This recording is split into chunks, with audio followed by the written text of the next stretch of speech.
Gonna have to do something new to keep it fresh.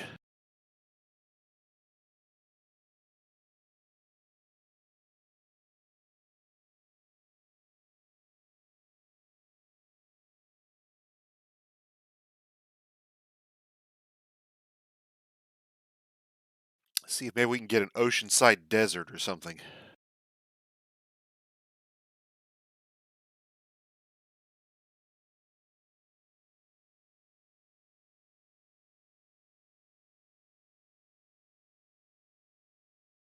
Because that means building pumps for clean water.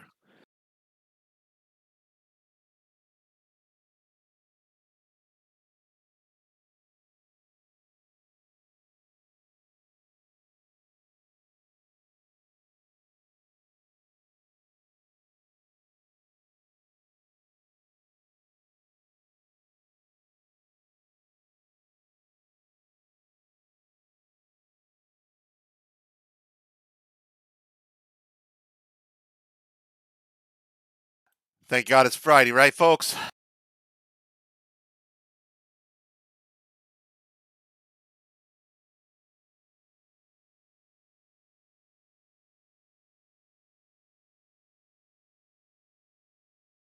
Yeah, no, I haven't started the actual stream yet. It's just now turning 8. I'm talking over the intro graphic. I don't do intro music. That's a superfluous thing for me, I'm thinking. I can put on sound sense. I have it rigged up. All right, it's 8. Let's do this.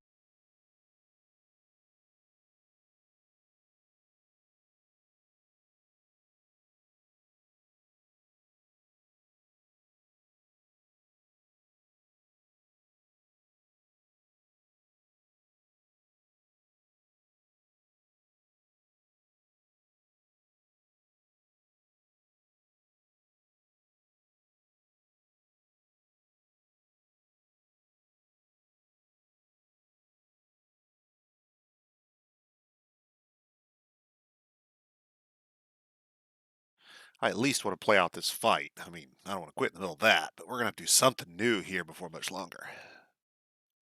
Listen to this human blood for a long time now.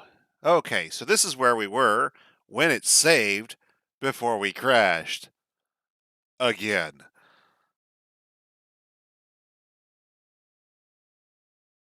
Good news, the traps have been immensely effective. There are only 3 of them left unsprung. Most of the weapon traps suffered fatal degradation in the process of disemboweling, one or more uh, armored zombies, basically. It's basically what we're dealing with.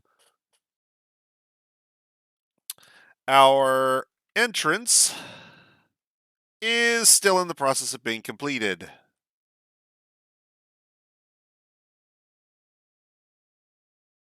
So we've got a little waiting to do just yet. And then I realized I screwed up.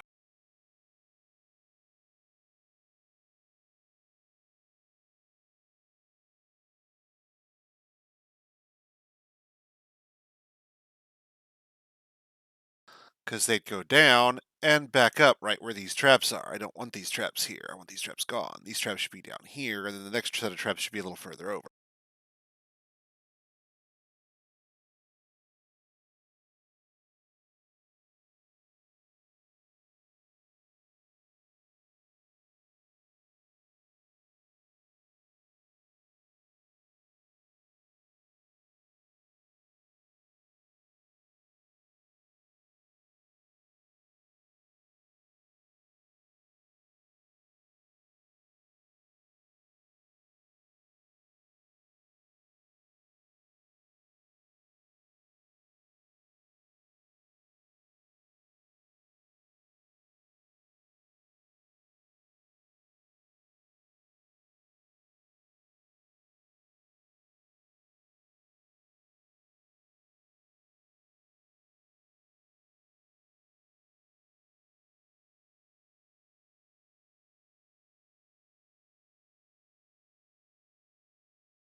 Okay, let's rearrange those where they belong. Remember, they should be going down and up and back and down and up and back, and so there should be a line of traps here. There shouldn't be double row here. Now, building that many traps would take a lot of metal and a lot more time than we're probably going to spend here. But if we want to fight the zombies, well, those of you who are envisioning some sort of open field charge into the, charge onto the surface have been spending too much time watching The Hobbit.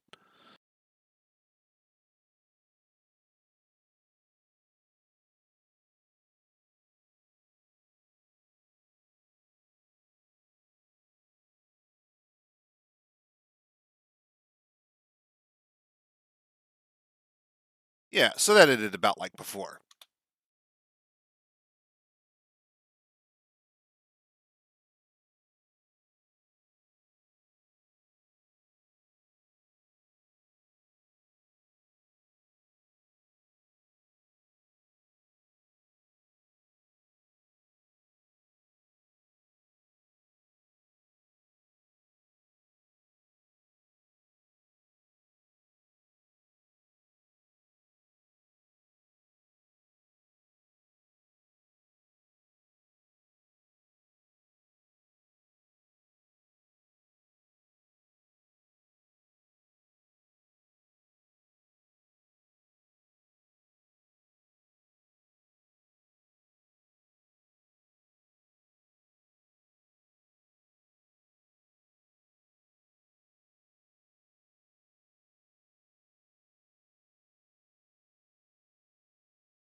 Probably helps if we set the gem stockpiles to use bins instead of barrels.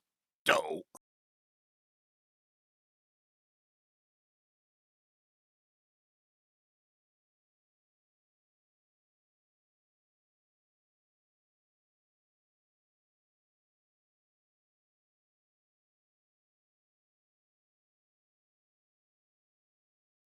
And let's see.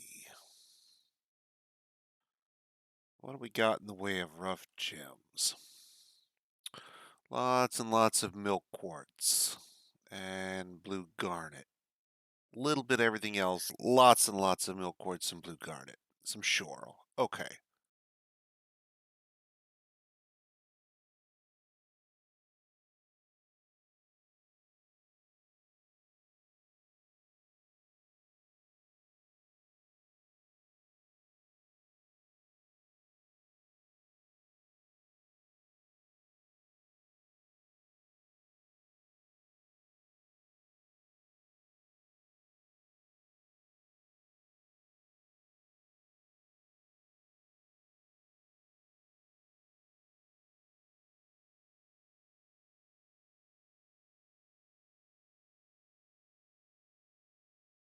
Must have missed it in the list. There it is. So set those big three up to be cut. They'll be delivered across the hall, basically over here to the encruster benches, where we'll start encrusting the goblets with these gems, at which point they can be dispatched to a finished goods workshop elsewhere.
Wow, one of the crashes totally wiped out the library when we built it. That's awesome.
I had to check to see if the artifact table was still in the dining room.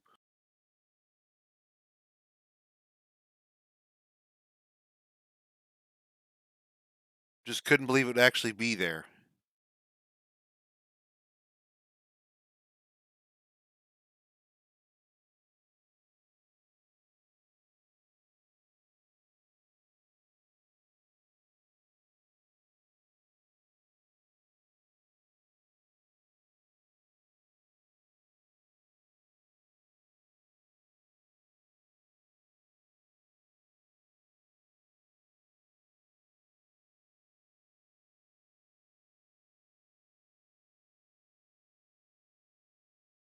Hey, Awiva.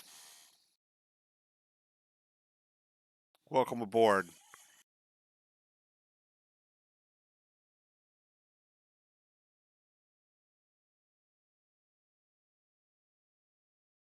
So we've got to get the miners to re-excavate it and the military to re-smooth it, and then I've got to redesignate the zone. Awesome.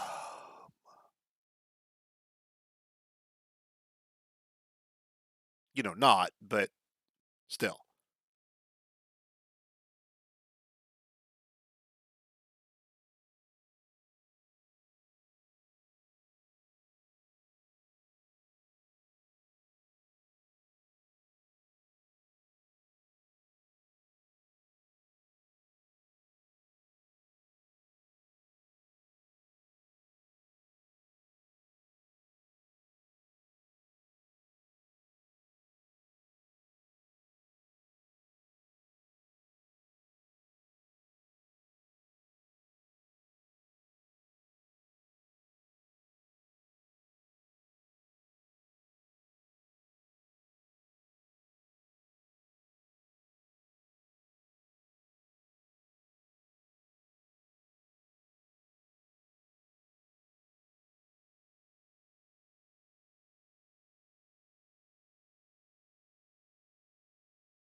And we'll get the fortifications for our tree farm drain.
Nice.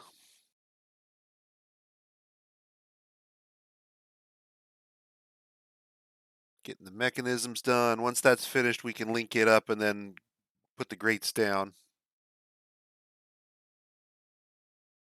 Mood firing off for our metalworker. Now you want to be careful about expanding the forges if you've got metal workers working down here. If something is in the magma and it startles him, he breaks the mood, he goes berserk, he starts killing dwarves. It's a mess. Don't do it. Or maybe he just goes despondent, runs around throwing his clothes everywhere. Who knows?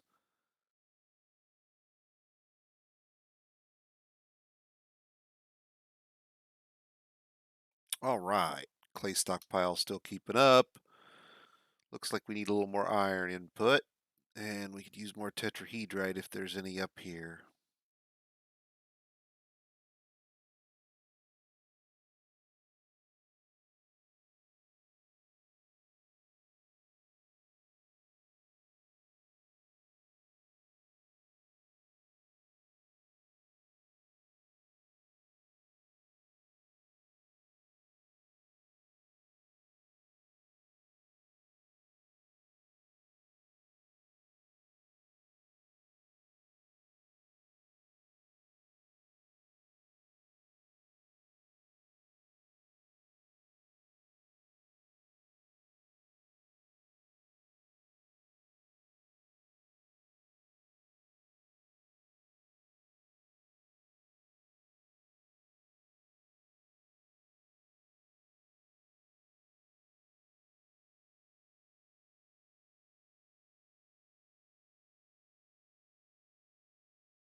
So this is citizens only. So the intent here is this. Okay, so let's talk about what we're doing here because why build two rooms and why build two libraries?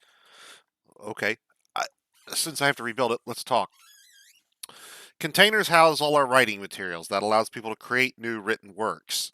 So anyone can come to our fortress, pick up a scroll, and sit down and write a book. Okay.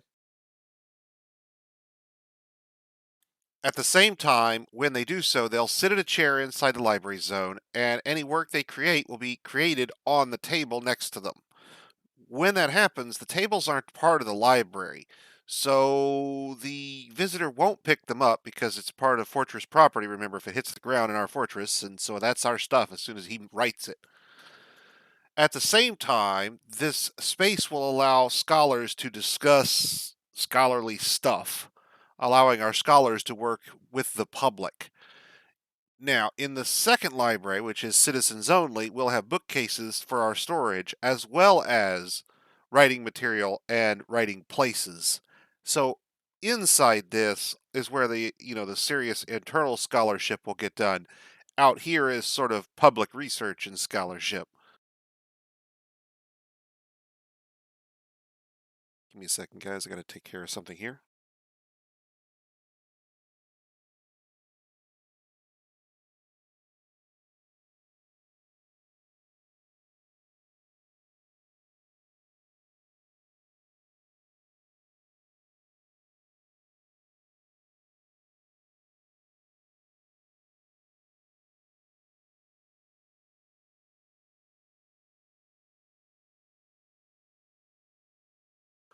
Okay.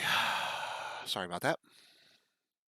Let's see now. We should be getting our tables done. There we go.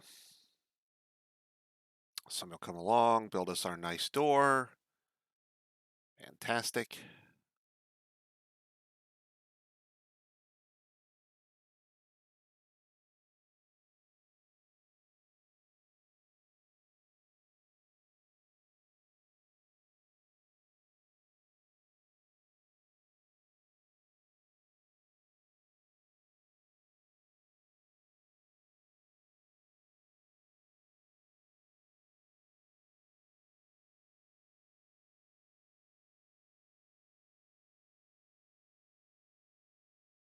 Now I gotta look to see if we actually got rid of the sheet and parchment making jobs.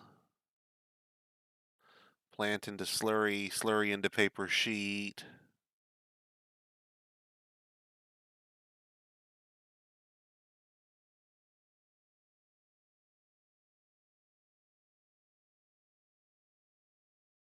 Make sheet from plant. Binding scroll. We don't do quires.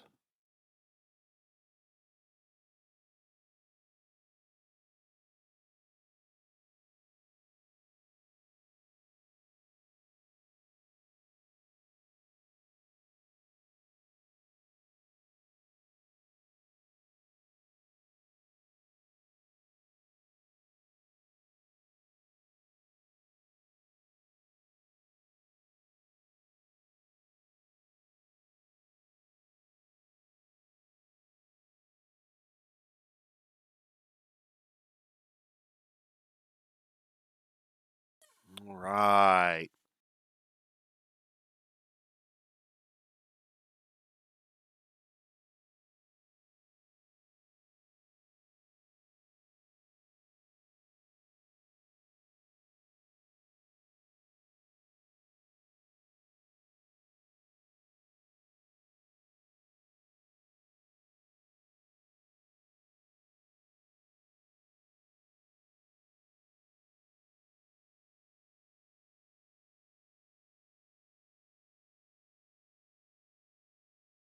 And today's rule is don't pass out on the weapon trap in the dining hall. It's full of artifact copper spear and will kill you. But do get a good look at it while you're there because it's awesome.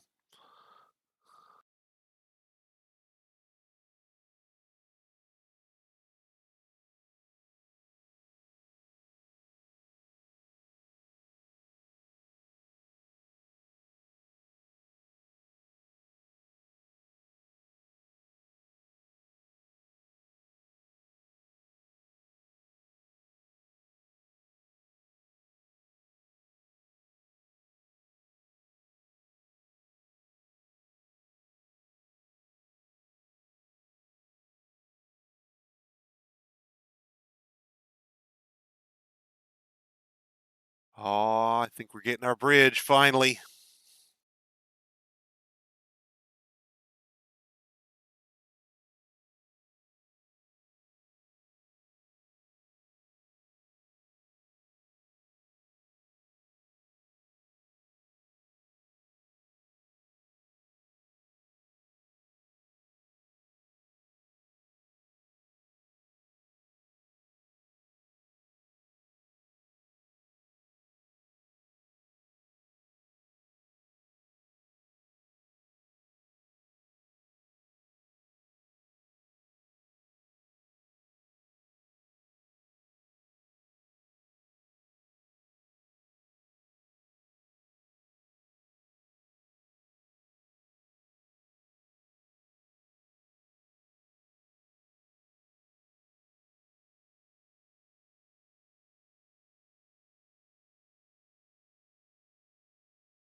Hauler to the rescue. Finally, the bridge gets done. We can link it up, flood the tree farm, and be done with that project.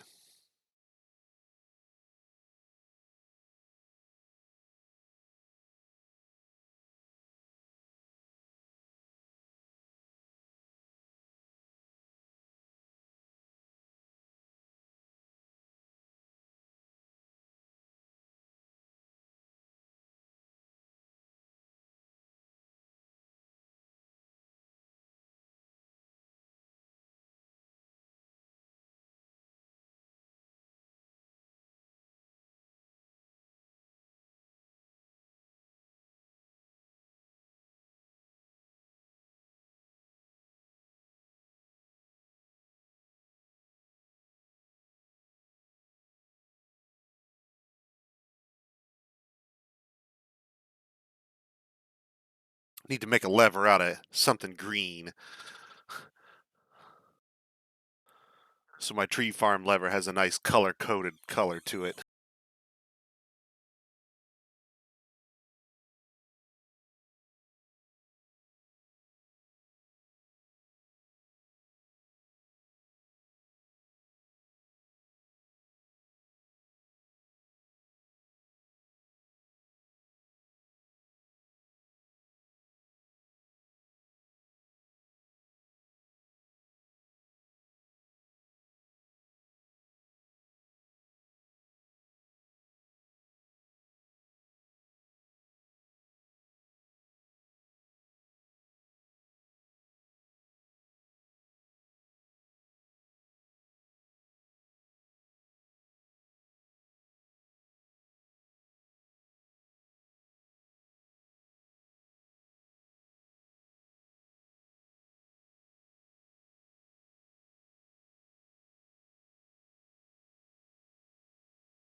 Okay, we've cleaned out our backlog of raw fish. Could stand a check on our prepared meals for a moment.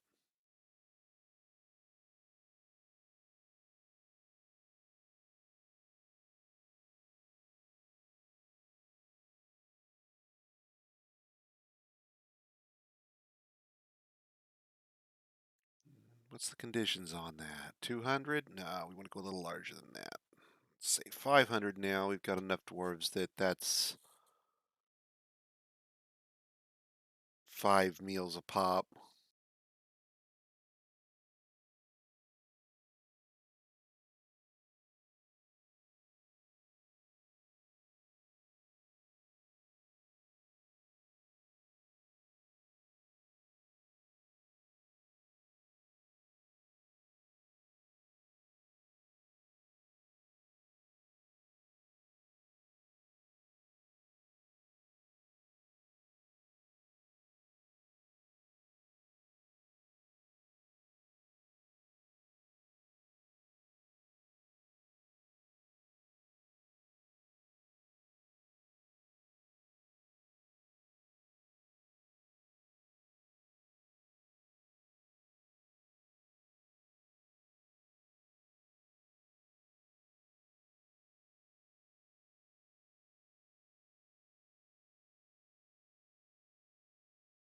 Another hapless arrival fucking with the undead to poor effect.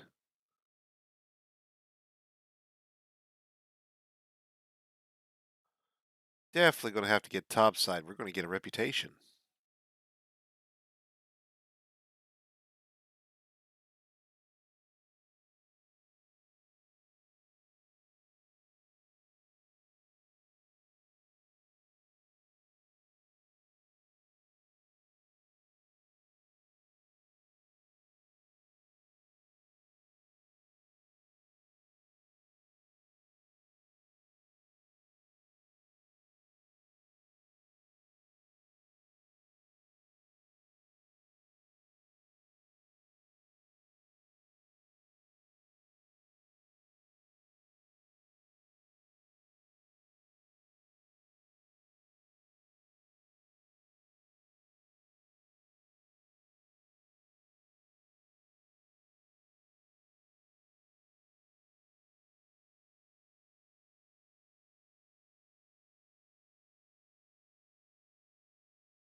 I don't know. Which one do we want to see first? Glacier or desert?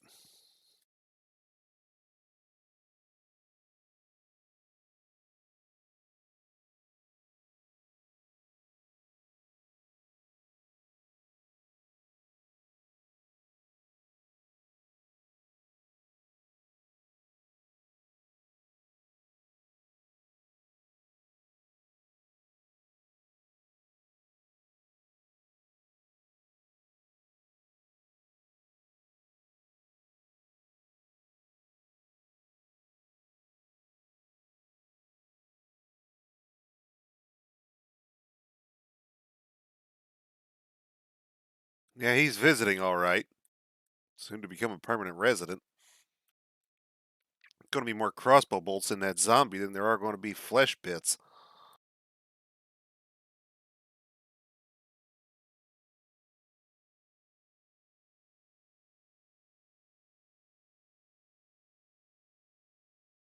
Still whittling them down, though. We lost another one to a cage trap somewhere along the line here, somehow.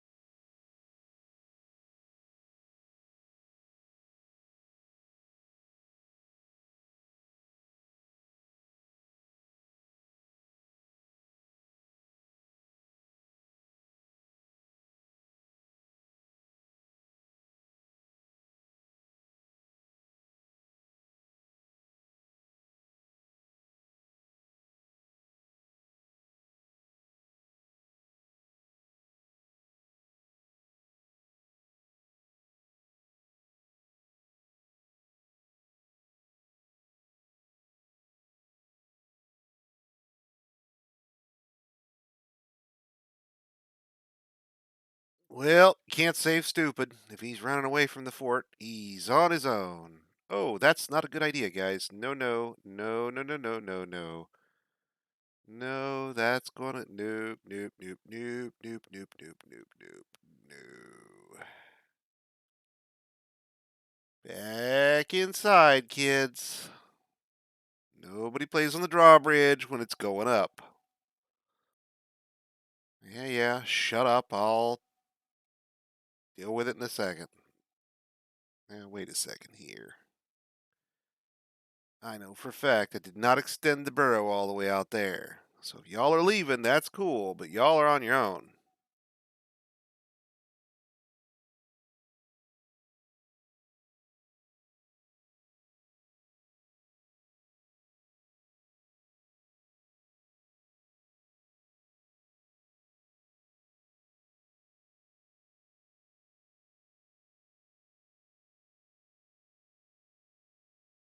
We're bitching about not being able to pick up all the cages, but, eh.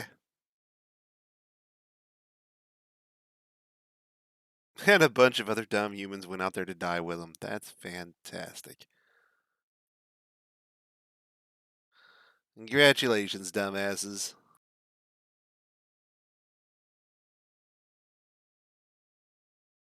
Best of luck.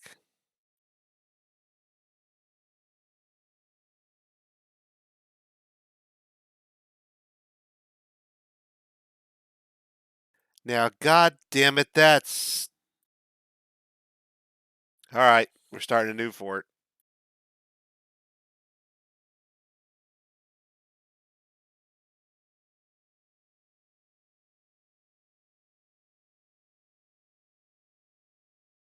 I've done Glacier on stream before. I know I have. Because I remember the ice blue bedrooms. We carved the bedroom out in the ice layer.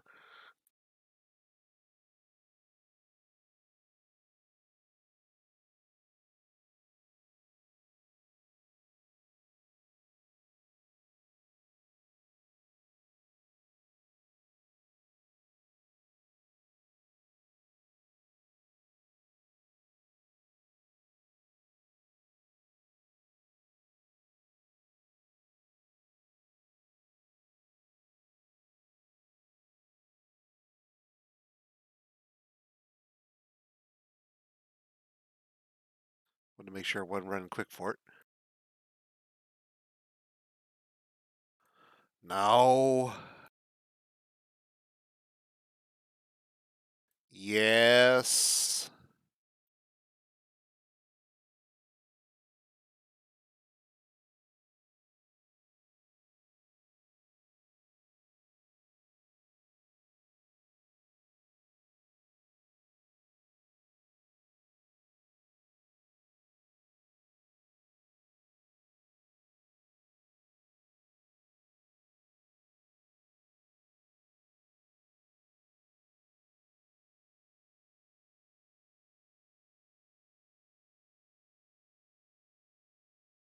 In the hopes that an alternative world will be slightly more stable, because we've had like 3, 4 crashes already. Probably not, but it's worth a shot.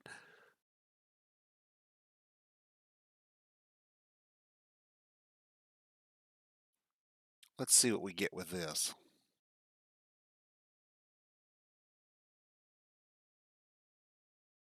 Looks like north and south has some glacier terrain we can use.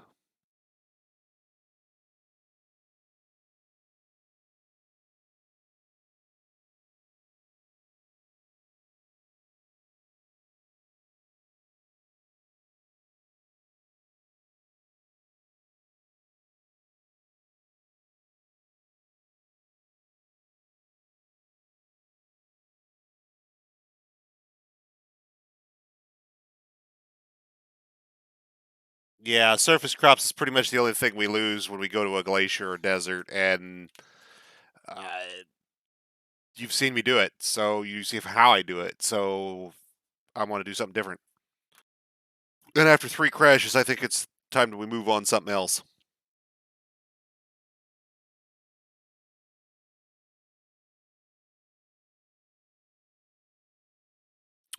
All right, let's see what we got here. Let's take a look around.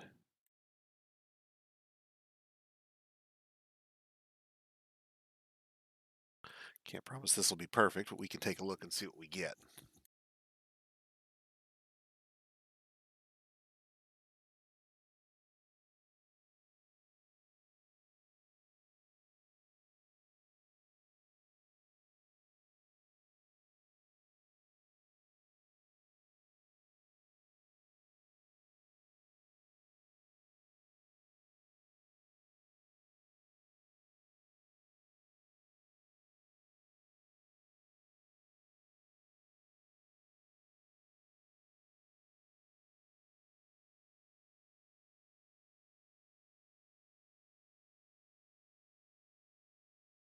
Let's see if this is the right world.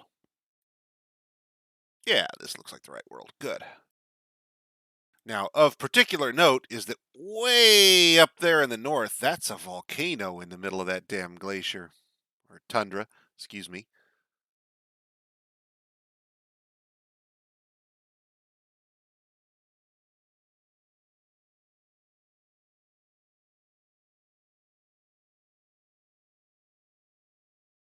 So there's a couple ways to approach this. If you do a straight glacier fort, you can expect to have no wood, which means you basically are going to go straight for the caverns and straight for magma, using stone for walls, furniture, pots. You'll have to bring enough wood with you that you can deal with beds and early wood needs, but there's no way to get wood on site outside caverns or a tree farm. So you're very likely to be diving straight for the first cavern layer is what probably we'll end up doing. Let's see if we can find something with some weaponable metals. I mean, I'm willing to do one if we without them if we've got sand, but the problem is that glacier removes a soil layer or removes all our soil layers. So unless we did some modding, we would lose. Oh, there we go. How do we get sand there? Do we have multiple biomes? Ice, sand, but no soil layers. Y'all looking at this? Because that ain't supposed to be a thing, I'm pretty sure. Huh. Well, okay. I'm kind of curious what that's all about. Let's see who our neighbors are. Well, we get some goblins, and other than that, we get no visitors.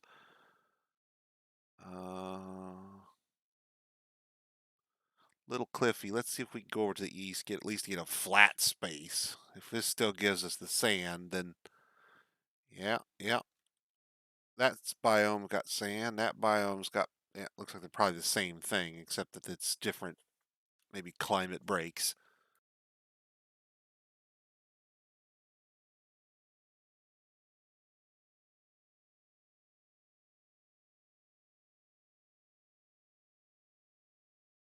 Garnierite, sphalerite, tetrahedrite, tiny, tiny bit of cassiterite.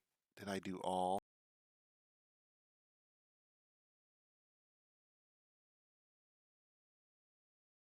So we might get some bronze, but it's unlikely. You'd get some iron, that's good. You'd get silver, which we could make with silver and lead, copper, zinc, iron. Yeah, this would work.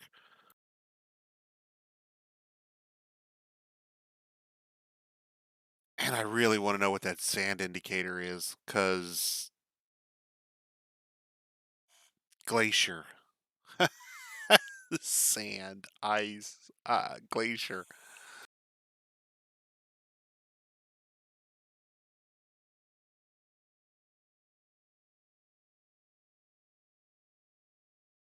Well, this says there's sand.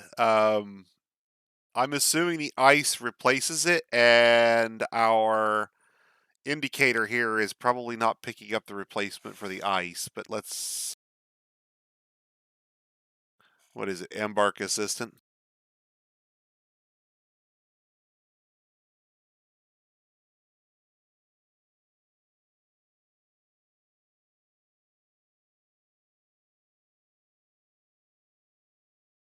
Wow. Okay, so let's take a look. Yada, yada, yada, yada, blah, blah, blah. Invisible sights, overlaid.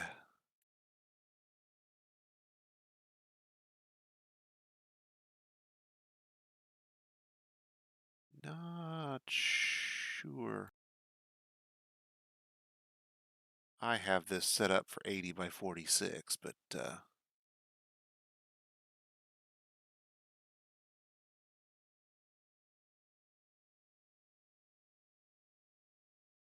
wow.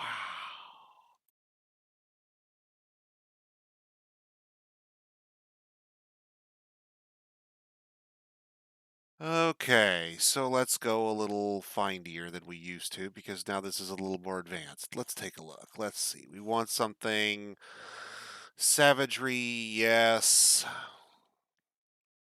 See if we can get a nice savage glacier. Get them polar bears going or something.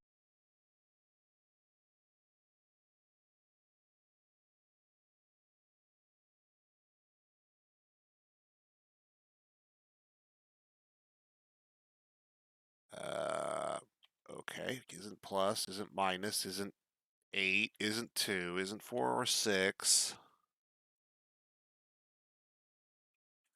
Oh, it's an enable disable.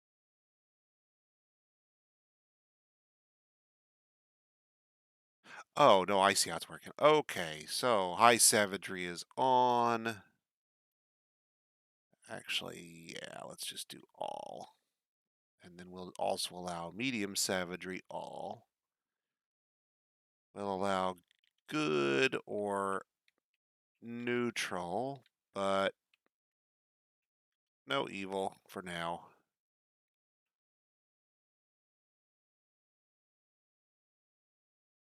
Not all. That would allow us to dig around in Aquifer if there is one. I think we've disabled them on this world, but not too worried about it. In order to save our frame rate, no waterfall, please. Flat, yes. Sand, present. Flux, sure, why not?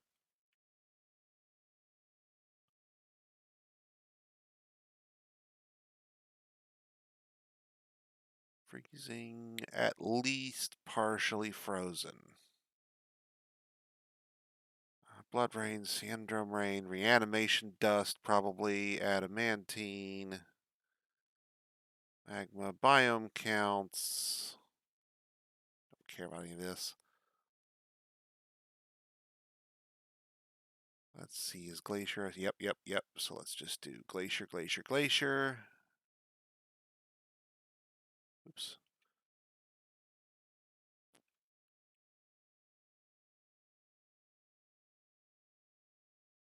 That way we're limited to the biomes that we want. Please give me someplace with iron. Don't care about which stone we've got there. You don't treat. Okay, so let's see if we can get someplace with iron and cassiterite and copper. That would give us bronze and iron, and since we asked for flux, steel as well, which would be a hard sell on a glacier. But let's see if we can do it. And I'm not too worried about the rest of this. So let's see where we can save this, and then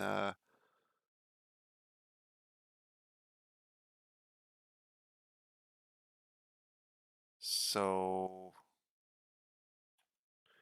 find, and then we've got our settings, and we go find and see what we can do. Guessing we're too restrictive here. So let's go back into our settings here and say, oh, well, we really don't have to have copper because iron. And I'm not too chuffed about having cassiterite, so we can go back to not applicable on that.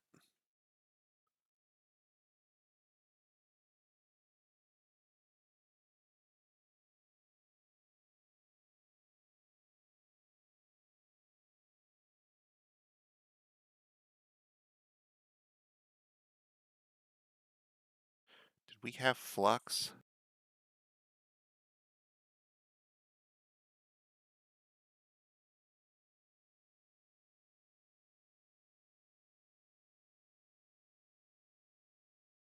So there's no flux in the vein stone that I see. Marble. So yeah, we would have flux. Trying to see why we're not finding our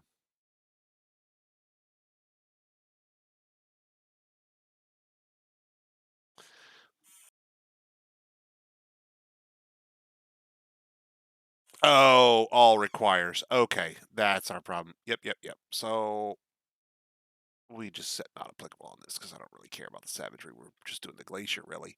It'd be nice if we can't have good and neutral as well. That would be a problem. So what we really want is present and not all. Gotcha. So what this should be is not all. Present, I guess, is the same thing, but don't care about waterfall, flat.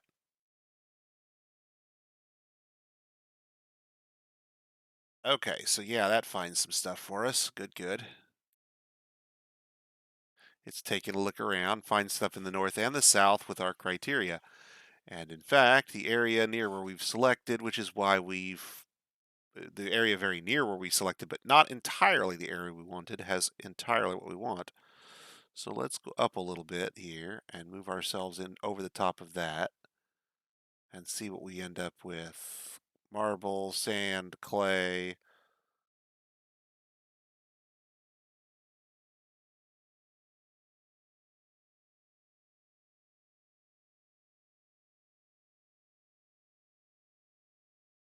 Interesting. That says iron, but if I go up a little further, I lose the iron.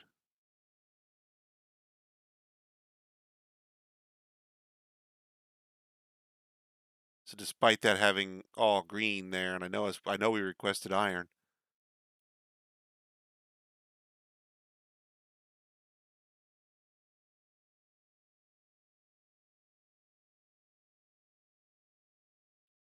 Definitely says no iron. At least not there. Is there something in the vein stone I missed? No.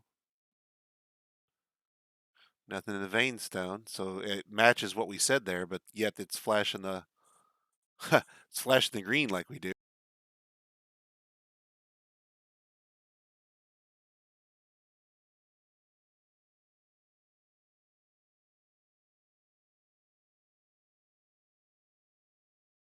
Okay, let's go down and look at the South Pole, see what we get down there.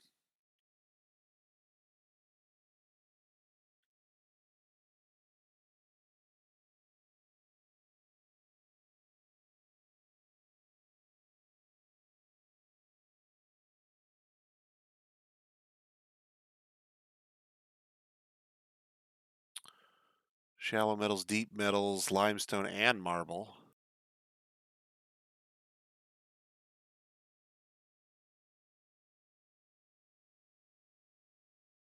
Fat tons of platinum and galena. So this is like going to be platinum and silver and iron and zinc out the yang. Um, with flux, so we can make steel. Steel, platinum, silver, and zinc. And plus sand and clay, apparently. That's pretty good. Let's take a look at this spot.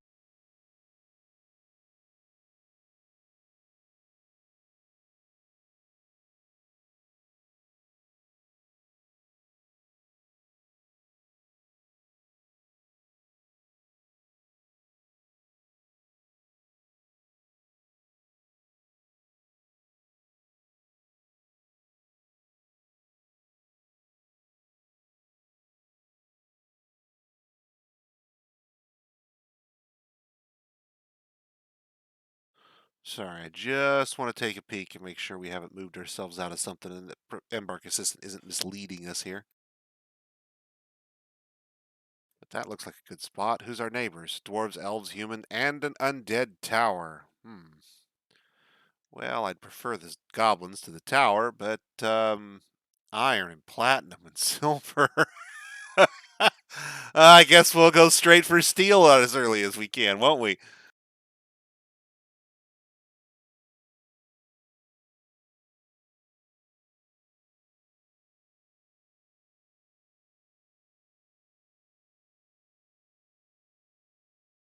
If the top leftmost square of your proposed embark is flashing. Oh, okay, so it's like an anchor location. Okay, so in theory, we can go nearby here. I'm not sure where the tower is. Let's see if we can maybe pick up the goblins and lose the tower here. Doesn't look like we can get goblins down this far south. Looks like they're all up north. Okay, well, I don't really want to do the tower, so let's see what we got up here.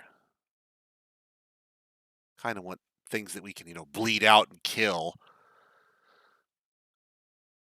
Undead are okay, but not what I'm looking for here. Let's see. Dwarves and goblins. This will cut down on our trade. That's pretty much what we'll lose.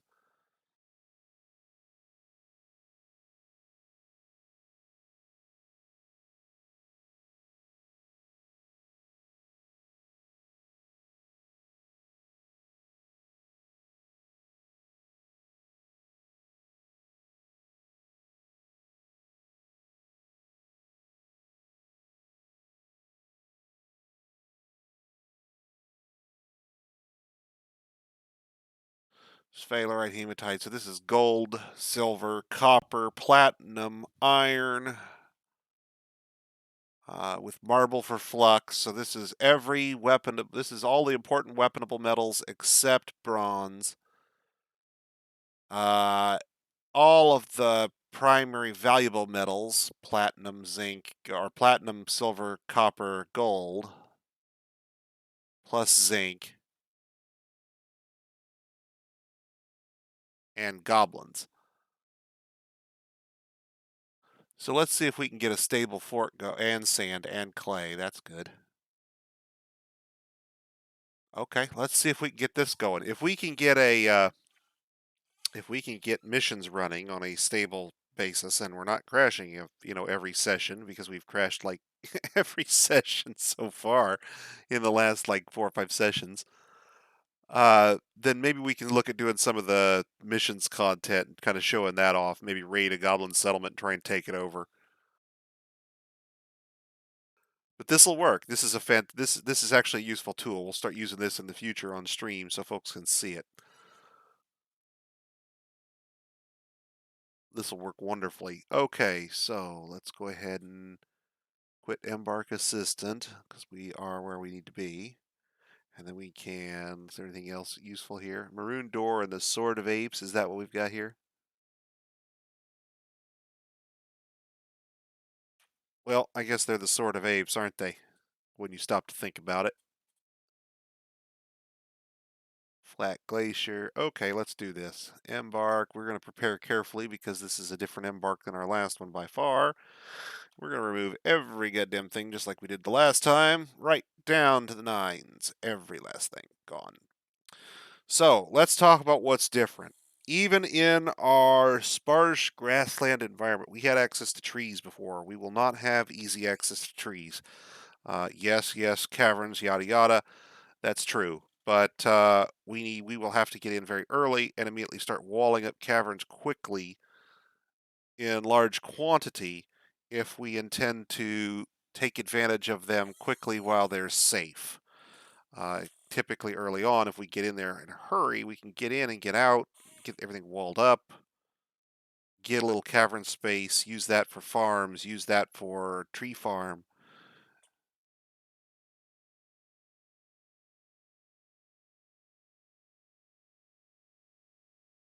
Oh, you mean to make contact? I saw that about using a single dwarf to make contact, and I'm assuming they just laugh at you and say, we'll send a caravan next year.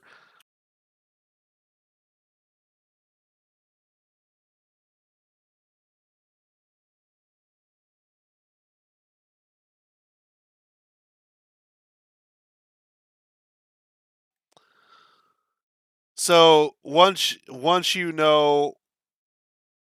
demand tribute from them one time, and if you send like one dwarf to do it, you don't send like a squad. You send like one dwarf, so it's an obviously impossible demand. You follow me?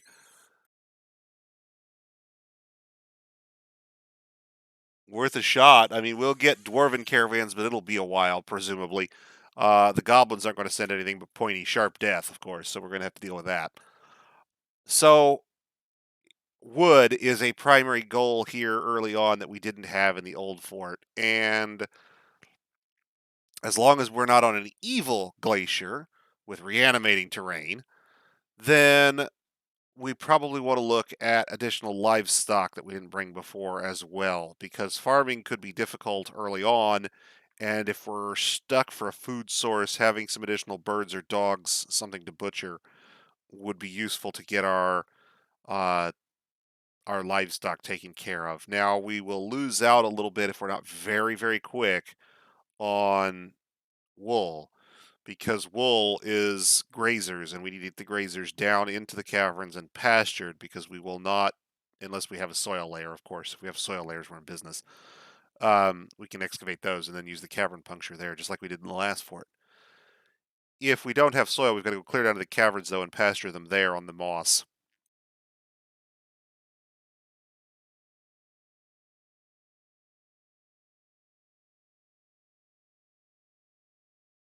I assume it can. I mean, I haven't looked, I haven't done any research, but I assume that, you send a single dwarf to demand tribute from the goblins, you're not going to get a caravan, you're going to get a dead dwarf.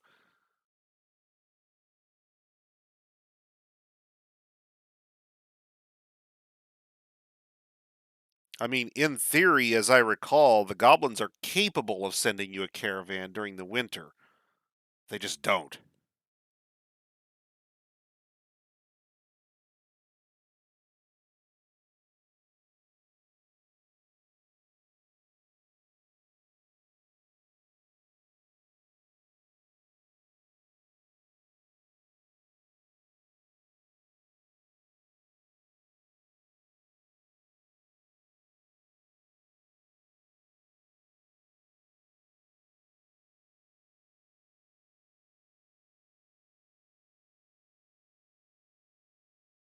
Despite not having trees, I'm still taking a good carpenter. Those wood items we have will be few and precious, and we'll need skill to manufacture them.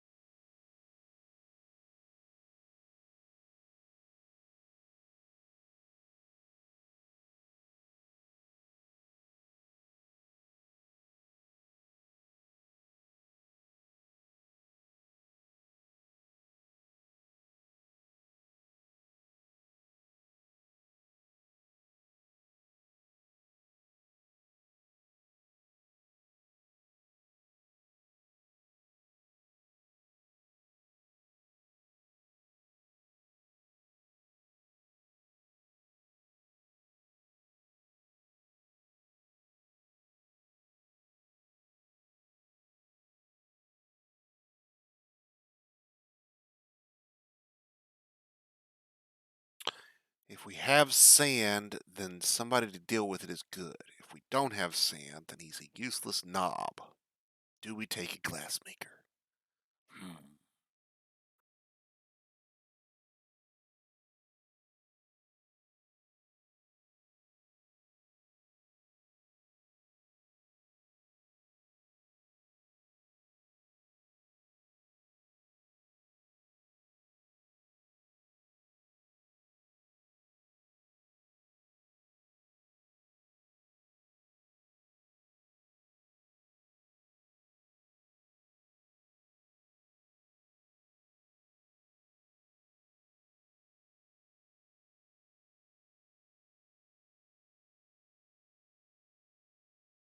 Well, let's go over and look at a couple things in this category before we make another decision here. Do we have coke? Or coal, I mean. Do we have coal? We do not have coal. Do we have lignite? We do not have lignite. So, we're down to fucking wood burning. So, we're fucking doing wood burning. We're doing a goddamn civilization that doesn't have fucking coal into a goddamn glacier where our only fucking fuel is going to be goddamn wood. Are you fucking kidding me? What the hell are we? Suicidal? Jesus. All right, fine, fine.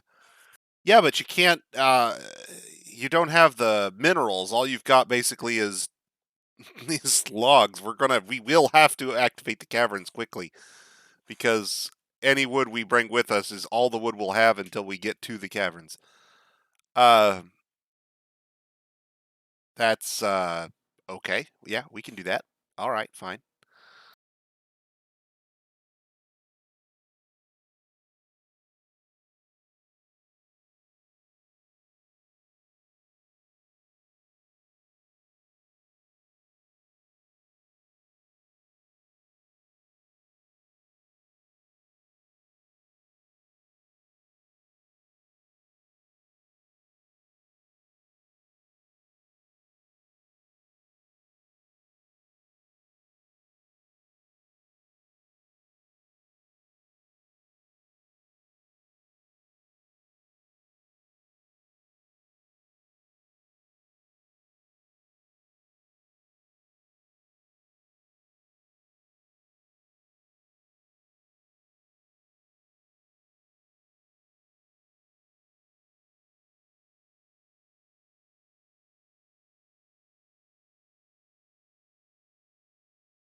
I am intentionally bringing single units of differing types of food with the intent that we will gain additional barrels. Each unit of food at Embark will come with its own barrel, so because it's separate types, so we will get a large number of barrels early on. Now that's useful to us. That's extremely useful to us here because we're going to have no access to wood. So until we get metals up and running, we've got no way to make barrels at all, just pots. Barrels we would need for a soap making workshop and I think a dyer's workshop. It's dyer's or ashery, one or the other or both. Um, so having some additional barrels on hand would be incredibly useful to us. We can then also split up our drinks. Whereas previously, I'm not sure if we did it the first time. Where I think we brought one of every kind. We can actually split up our drinks a little bit as well. You can further maximize it by varying the count. I want to say it's 10 drinks per barrel, and if you bring the 11th, you get another barrel. Then you follow me, so you can kind of game that a little bit too. But the meat, fish, plant trick, where you're bringing one of each type of food that costs 2 points, is useful to get a pile of early barrels.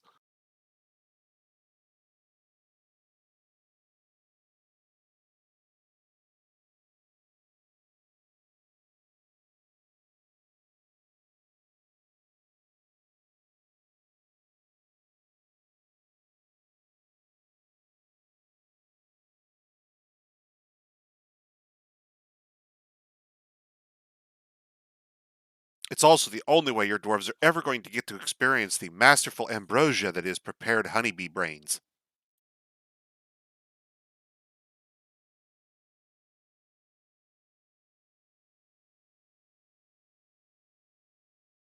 And I could bring only one unit of skunk, but fuck that.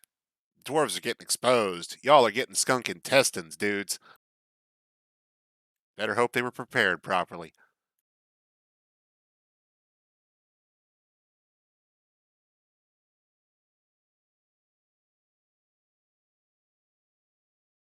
Let's see, what are we up to? 1, 2, 3, 4,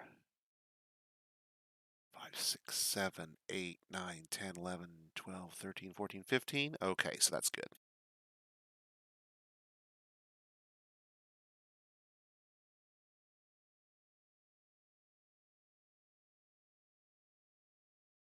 So I could further maximize this and spread this out so it was literally one unit from more foods than I have, or spread this out so that I have, 45 different kinds of food, one unit each, one barrel per.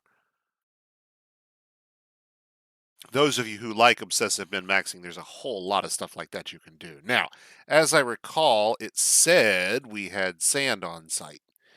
if that were true, then it would be incredibly useful for us to have a large supply of bags at the ready. And bags come for free with our sand, so we could bring a bunch of sand with us. And if we don't have sand on site to collect, then at the very least we can convert these 30 units of one sand into 30 bags worth 10 each and 30 raw green glass worth 6 each. An upswing of 15 per unit.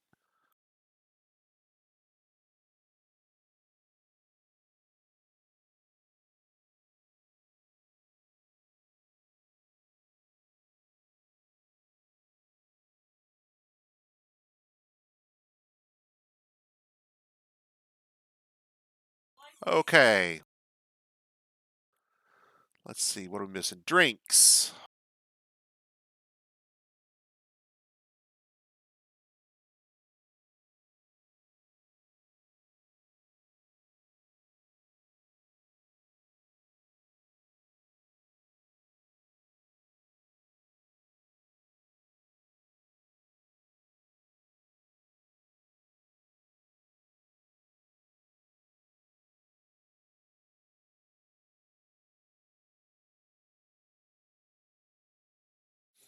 Let's see, what else? Ah, a unit of charcoal, because we're going to need that to prime the pump for our wood burning fiasco here.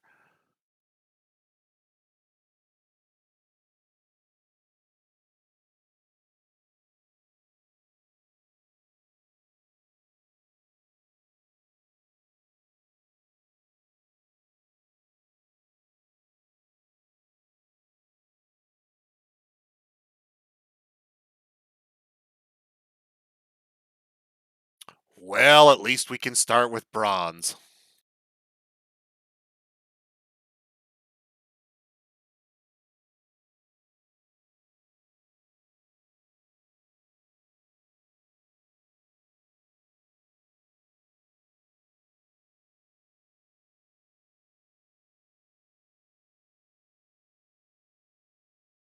And we're probably going to have to go back and make some adjustments here because we're going to end up way short on points, but we can play around with this a little.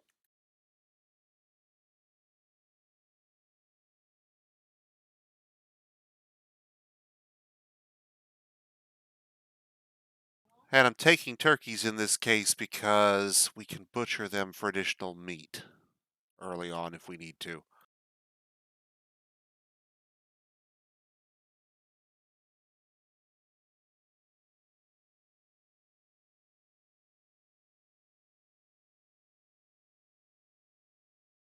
Let's see, we can tone down the amount of drinks we're bringing a little.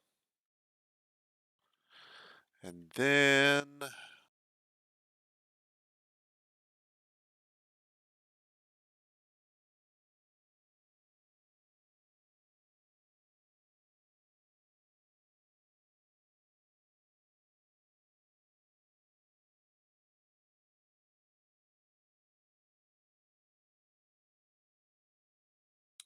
want to get more dogs, but we need so much wood.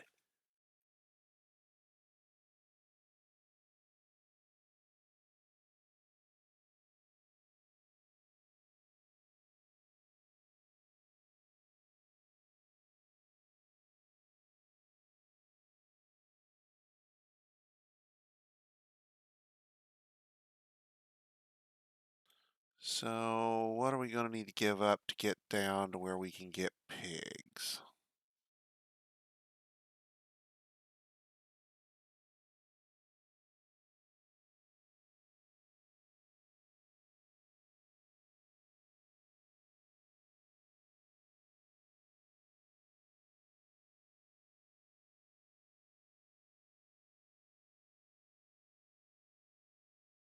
I think that gets us one, and then we're halfway to the other. Yeah, about that. Okay.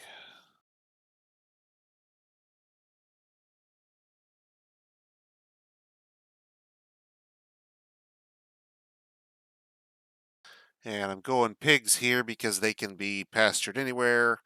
If we don't get early pasture space set up because, well, whatever, the birds, the dogs, and the pigs will all survive. The sheep will get munched. We can order sheep from the first dwarven caravan. We don't need them in the first wave of our arrival if we don't necessarily want them. And we're really tight on points. Let's see. Did we never bought discipline for our guys, did we? Oof.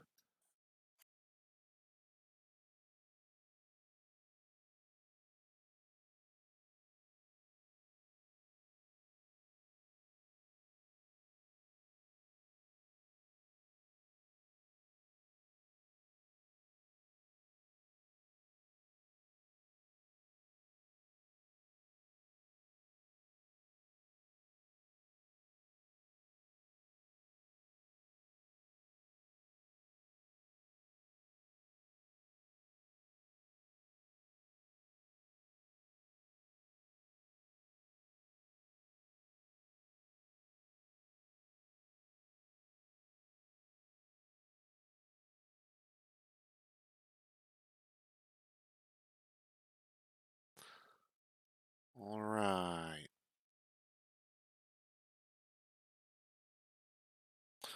Now, as I recall, we have some folks who have dwarves who have donated to have dwarves named after them. Remember, $25 or more, and I use your dwarf in every fort I start for the entire 33-day event. If you donate $10 or more, I'll do a migrant for you in every fortress from here all the way through the rest of the 33-day event. There's a donation link at the bottom. We're collecting all of this money strictly for sick kids. I don't collect it for me, guys. I don't get any of it. I don't want it. It's for them. If you can and you have the means, please donate. Now, if you give me a second, I'm going to look up the list of folks we get to name after just to make sure I don't miss anybody, and we'll go from there. Remember, after the first 7, $25 doesn't get you one of the starting 7 anymore. Early cat catches the dwarf.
One dwarf left.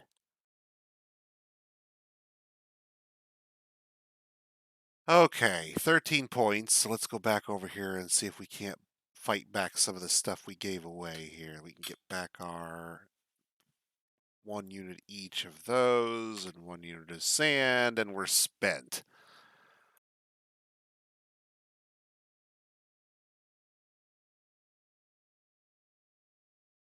Thank goodness we don't have to feed any of these animals because at that point we would literally starve.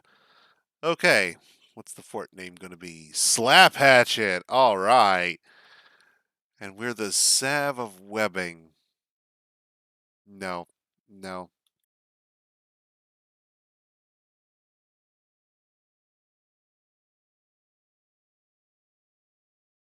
Yes, yes, yes. Curious, what's our symbol here? Neat.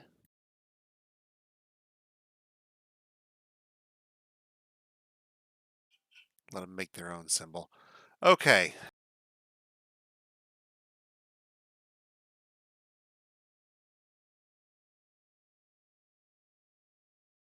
Well, unfortunately, I don't see that we have much choice. I mean, realistically, this is a lot of logs to bring. And I could bring fewer animals. I could. But we're still going to have to get into the caves. It's still going to have to be comparatively early to compared to when we would normally do so. Um, the net is still going to be that we dig straight down. The first stone layer gets a floor so that we can build, mason workshops and basic construction. Our we probably have to build a mason's workshop off the top because I think we'll have to replace the ice with stone as we go down. I did bring enough stone to make blocks, so we're good. In fact, we probably have to give up a couple of dogs here just to make sure that we've got enough stone to really get us started. We'll build the mason's workshop like right next to the wagon. Let's get back a couple dogs. 1 unit of sand short, so we'll go 1 unit short, so we'll go down here and put another unit of sand on.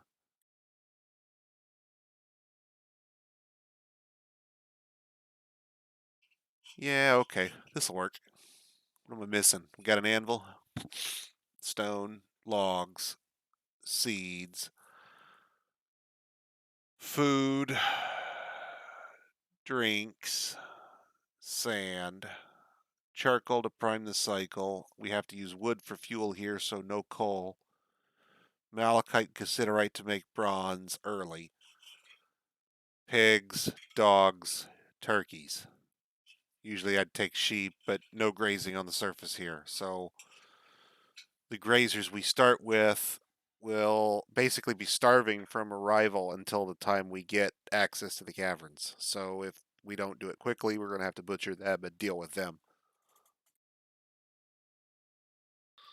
Tools. Yes, I forgot. We can't use wood logs anymore to make. We can't use wood logs anymore to make training axes anymore, can we? Yes. How easily we forget. Uh, well, no, actually, we can just do it right out of the bronze. We won't need it to start. It'll take us a little longer to get up, but it's not an evil glacier, just cold. Chickens might be better for yearly egg production. Turkeys get larger if you're willing to wait 2 seasons. If we have to butcher them early, I'm more interested in their body size. It's kind of a trade-off. If we decide to raise chickens or guinea hens or blue peafowl later, we can request those from the dwarven traders in the caravan. So this is really a choice about what we start with out of the gate for survival purposes.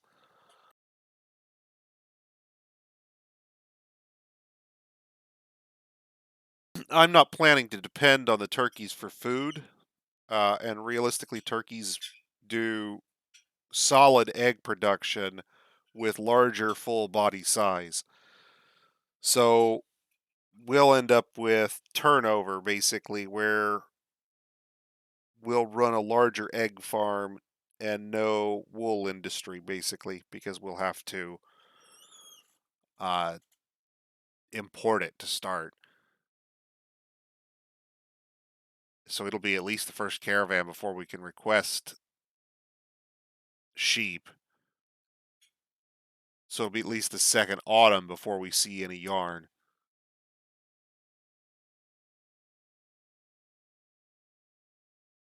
we're not taking silk, we're not taking yarn. That's a trade-off. So if we get an early mood that needs silk or yarn, we're going to be in hurting.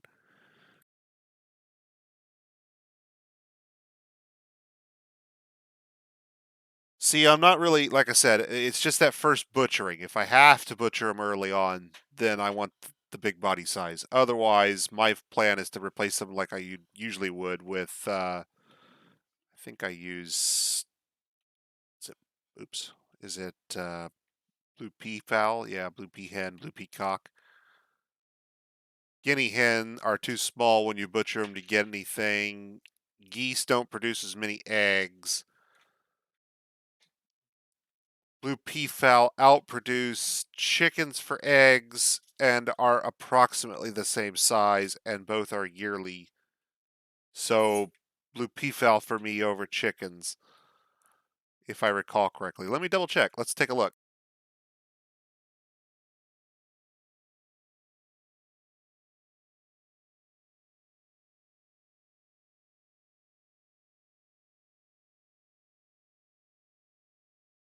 Not sure what it's under here, so hang on a second. What this isn't the right one.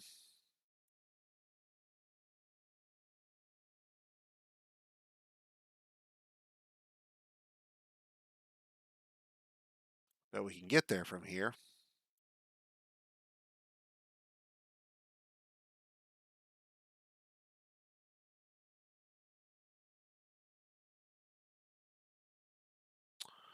So, did we pull out the domestics? Were we nice? Did we pull out the domestics? No, of course not. That would have been too easy. I remember seeing a chart on this at some point.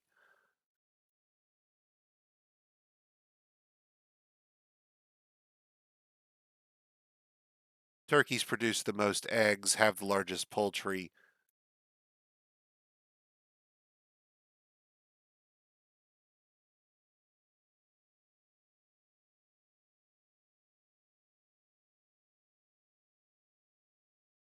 And then blue peafowl are only slightly smaller. So,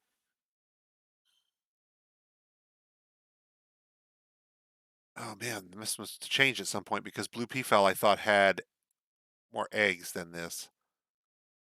So, do we compare? Ah, here we go. So, let's take a peek. Blue peafowl are fewer eggs on average, survive longer to max age, grow up in 1 year versus chickens taking two, ducks take two, turkeys take two. So I'd normally take blue peafowl. Um, produce 17, which is almost the most. It's right there with geese. So they produce almost as much meat as turkeys do, grow up in a full year, and produce almost as many eggs as chickens.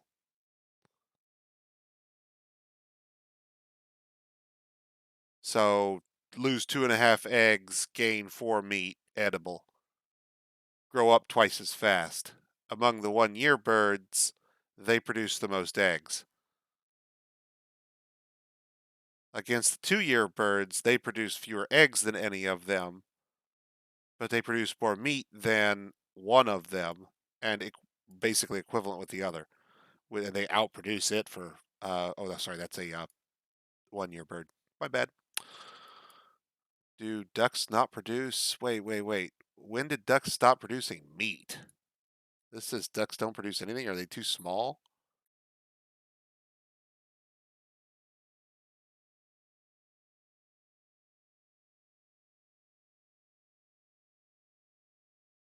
Oh, size when full grown. Yeah, 1,000. Too small for meat. So,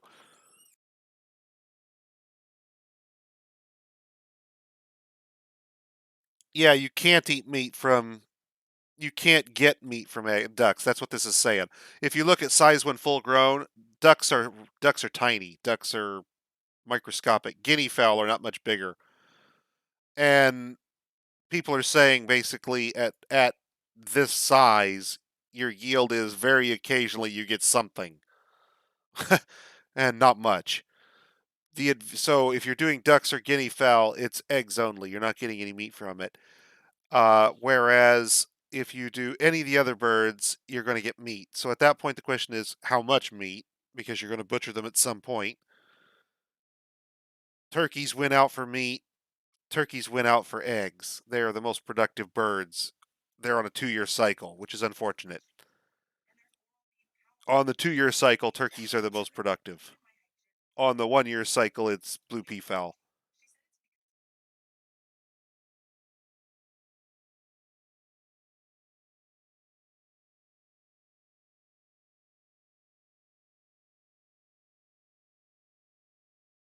If you're worried about early butchering, you get a slight advantage out of turkeys because it's about butcherable meat at that point. If I'm trying to preserve the dogs, I'm more worried about how much meat I get because I'm not going to have nest boxes, for example. But realistically, we're probably better off to just switch to blue peafowl now.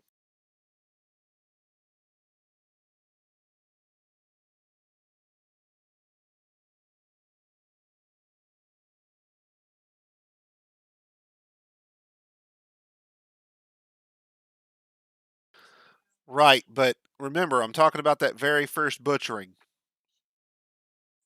because it's plants that are the primary source of food in every fort I've ever run. Um, I don't think I've ever tried to make an entirely livestock fortress. I think you'd probably would end up having to fish or hunt to augment your livestock early on because I think you just simply eat yourself out of house and home to start, or give yourself more embark points to start with more animals. So yeah, let's go back and redo that. Let's go back and it's eggs for turkeys is the advantage over blue peafowl, and that's if you're willing to wait for them to grow up. The other advantage to think about here is since blue peafowl grow up early and can be cycled quickly, you can uh, reduce their number a little bit.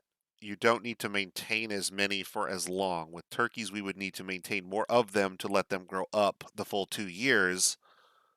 Otherwise, we get long breaks between the cycle of our birds. You follow me?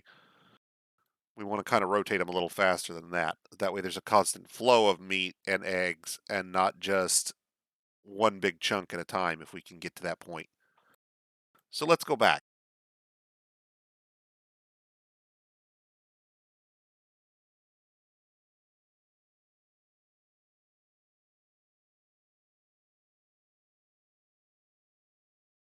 I knew there was a reason I took blue peafowl normally.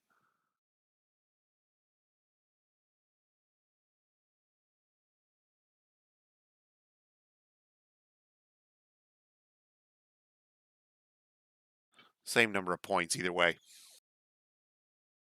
It's really down to what you're looking at. If Glacier's not going to have much food, so if we run into a problem early on, we're basically cutting ourselves out of 25 food, give or take. You know, right off the bat, that we could have had if we take the turkeys.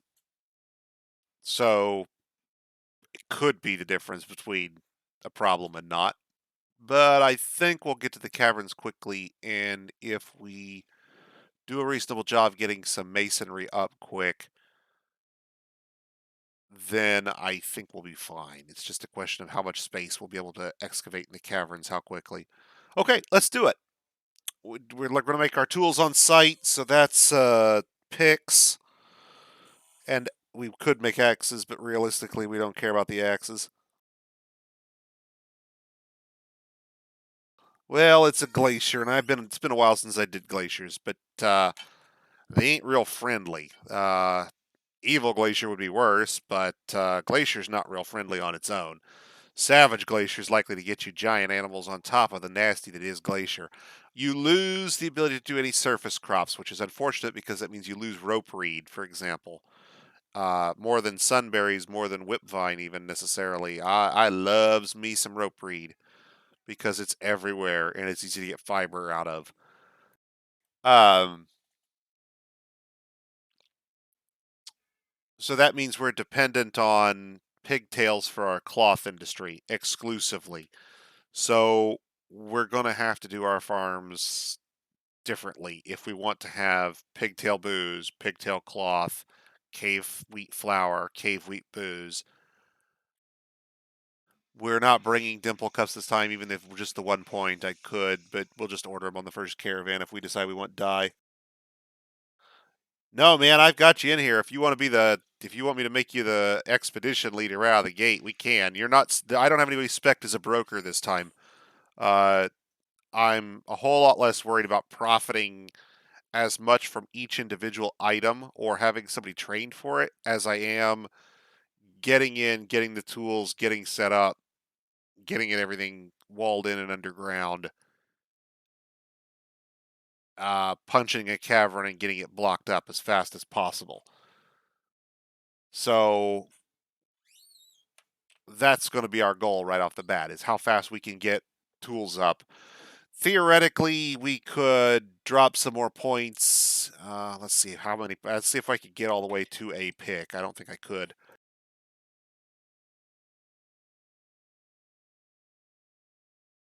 I could knock some points off the dwarves, I think.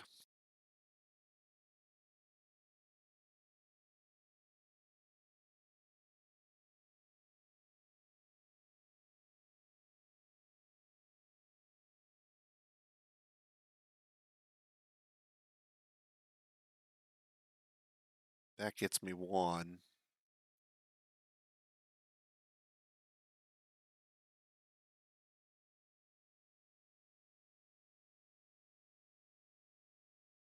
That gives me 1.5 picks, I think.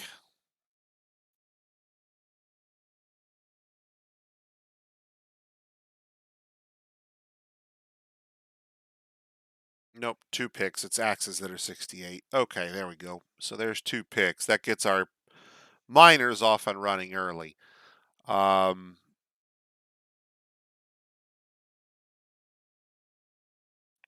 pull 2 units of sand out, throw 5 more units of food on there, and call it good.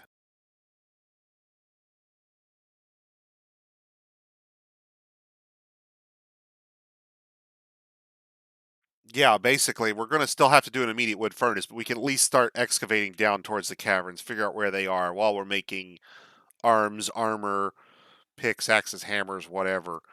Um, right off the bat, and they won't have to go far for the wood because it's going to be basically all in the wagon at that point. Um, yeah, yeah. All right, let's try it. See how far we get.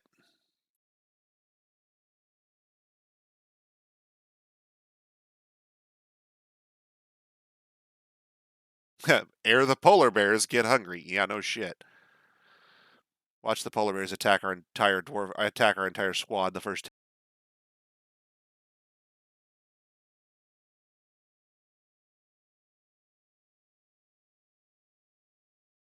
See me surrounded by polar bears. Watch the polar bears eat me. Oh, just a yeti, no big deal. Is this a savage glacier while we were at it? Nice.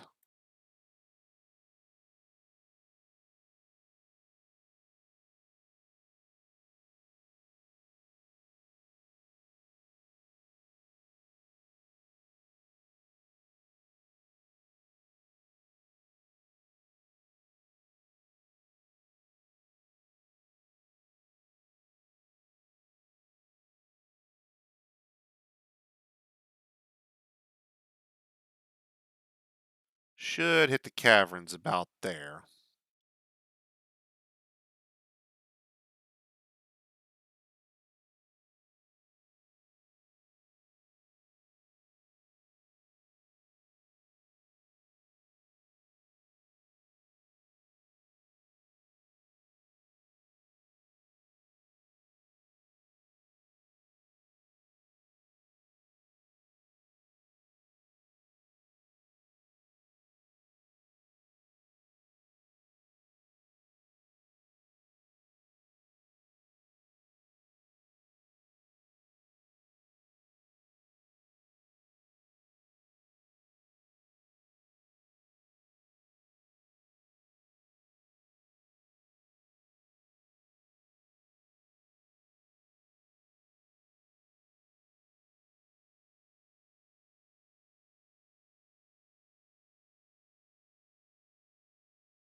Architecture. Always architecture.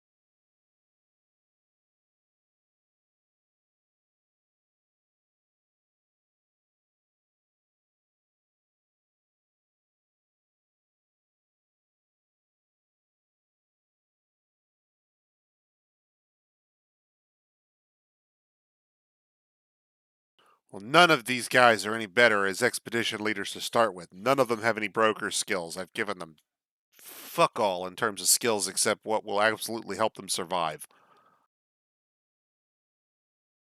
Because that Yeti is eyeballing us.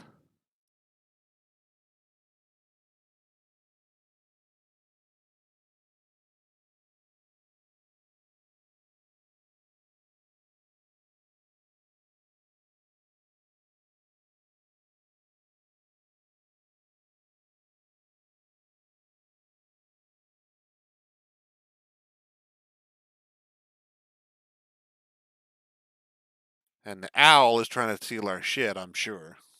So, yeah, that's no good.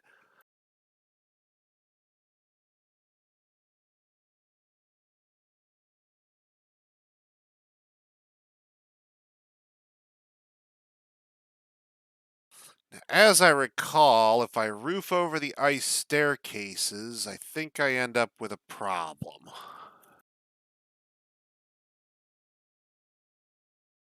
Remember doing a ramp and the ramp would go away.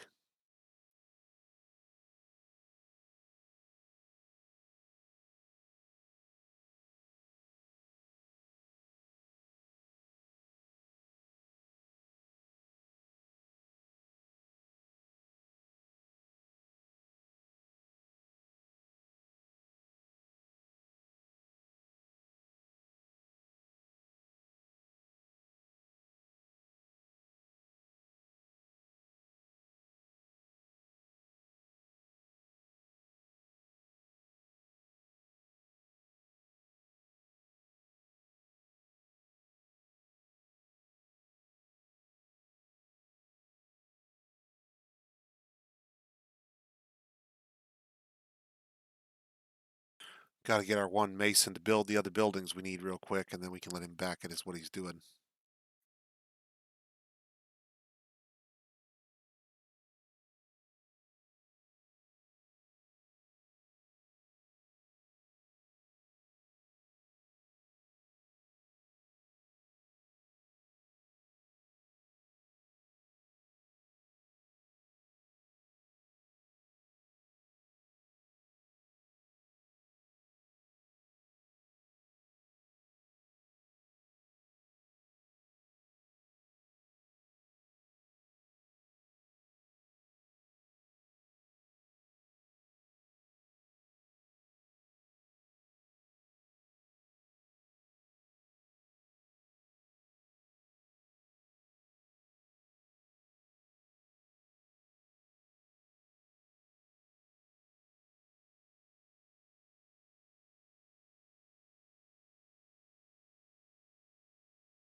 Getting close to a puncture now. Give me a second here, guys. I need to step away and grab a drink. I'll be right back. Getting parched.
Sorry, guys.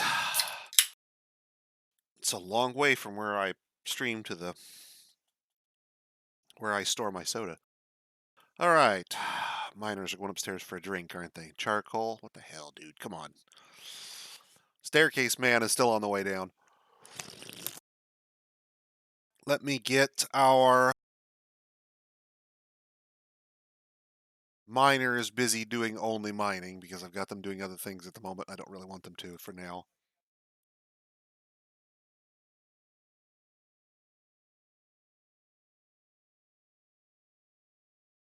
And that'll get them down here where they need to be. Mining, mining, mining for now. The faster we get this first cavern puncture, the better. That's the Yeti getting a little too close.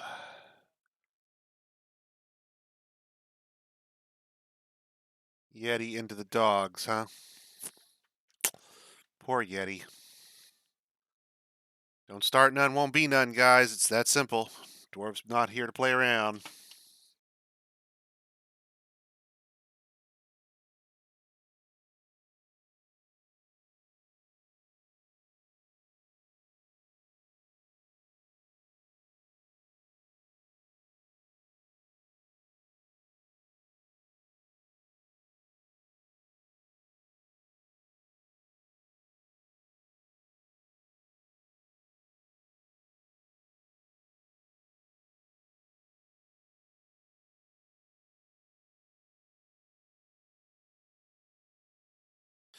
Wow, not yet, huh? Okay, maybe we don't. Maybe we haven't hit the first one yet. That's a scary thought.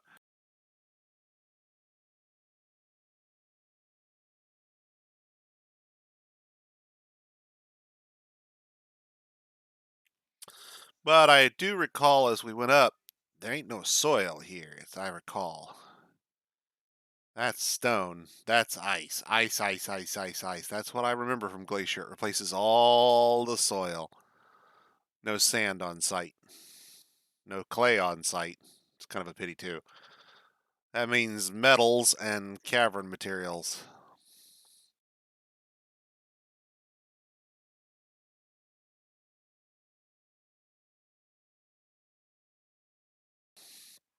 Looks like we probably have managed to miss the first cavern because we should have hit it somewhere in this vicinity.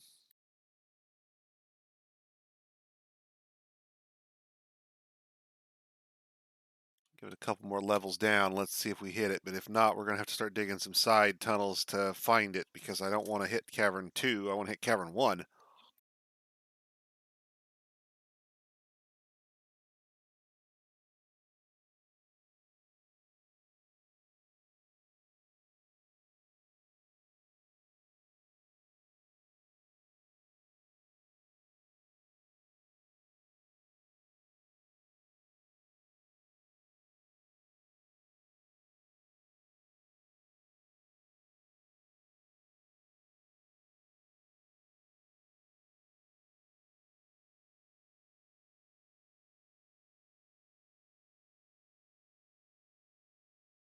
Oh yeah, this deep we probably should have hit cave by now. So let's go back up to say here.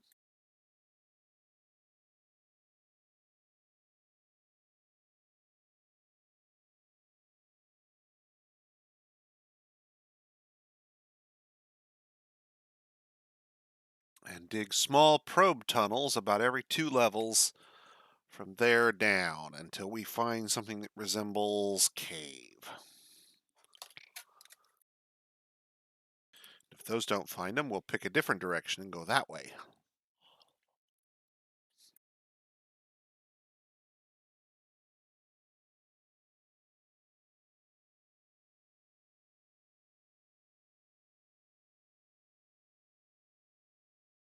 Huh, maybe we aren't deep enough yet, but I would have figured we would have been.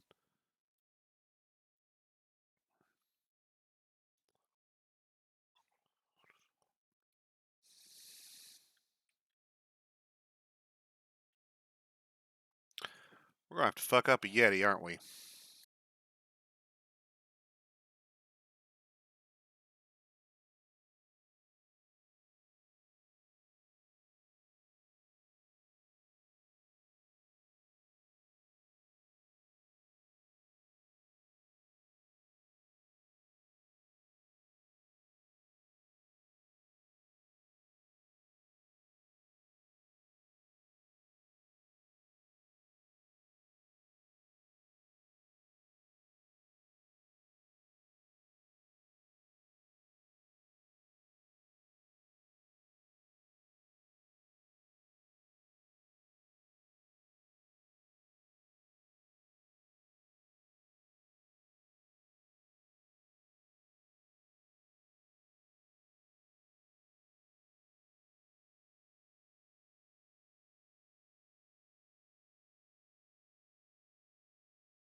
Now then, where were we?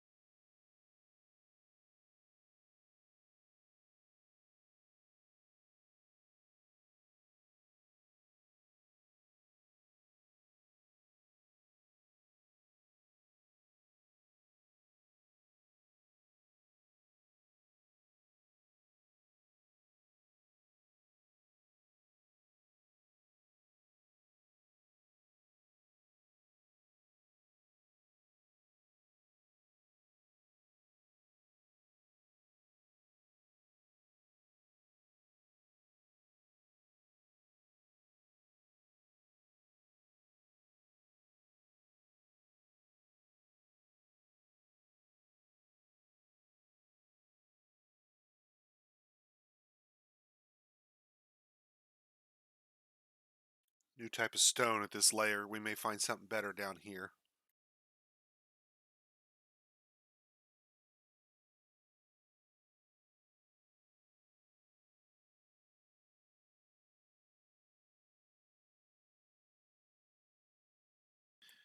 Man, maybe we really just didn't go down far enough. Should have been 15 levels of Z between us and the ground, so assuming there were 4 or 5 layers of soil.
Once you've once you've embarked, it gives you accurate counts. Before you embark, it gives you counts based on the biomes and the depths, which are close but are approximates.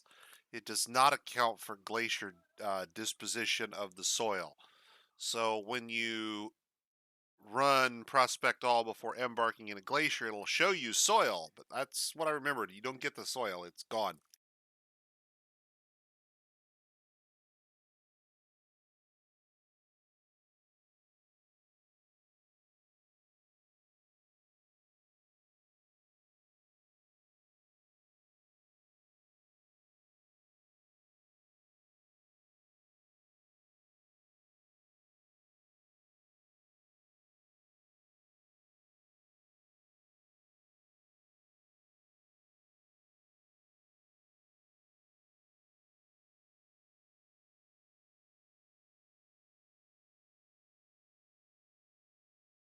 The good news is it's cold as hell up here, so depot made out of ice is go.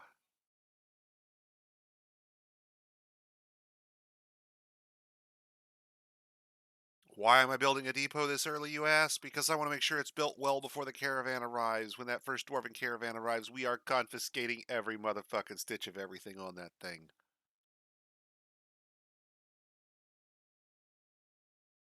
All of it. All of it is ours. Should have sent it with us when we came.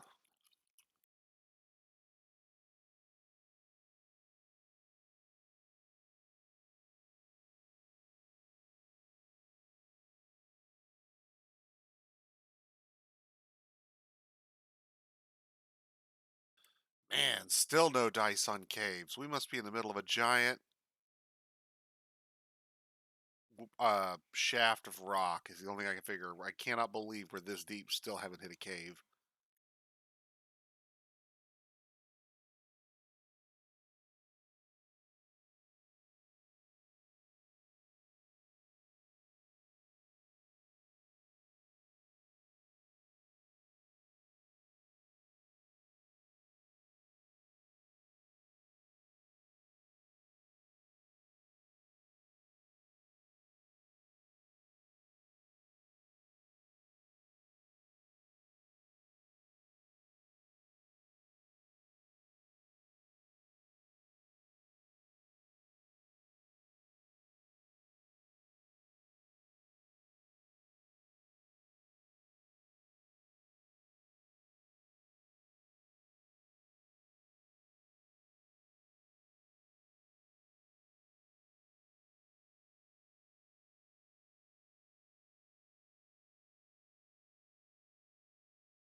To be honest, I think sand grinding is one of those things Tony ought to implement. I mean, realistically, it's crushed stone. I mean, I know there's particular types, but still.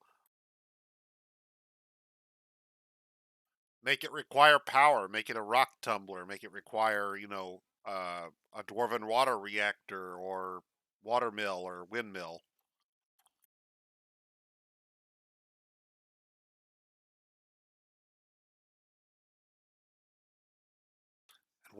And while we're yeah, well, I guess you could also make it hand cranked.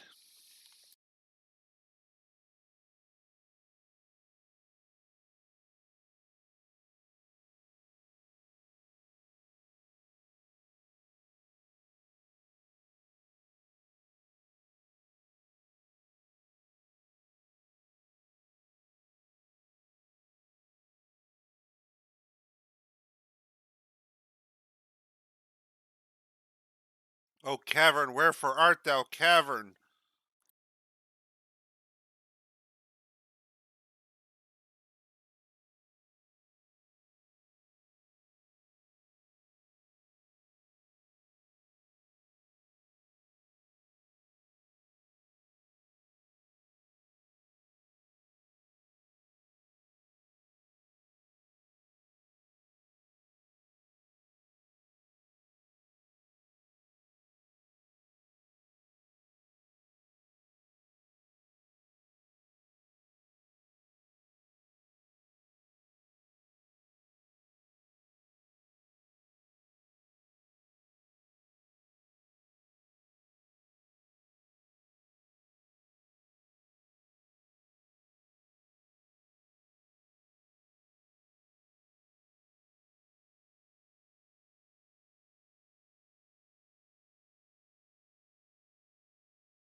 You laugh, but making big rocks into small rocks sounds like exactly the kind of thing that dwarven labor would be about. Rehabilitation while manufacturing a resource for your community.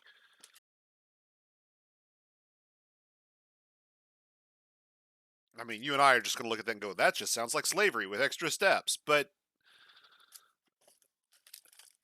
dwarves? Yeah, I can totally see that.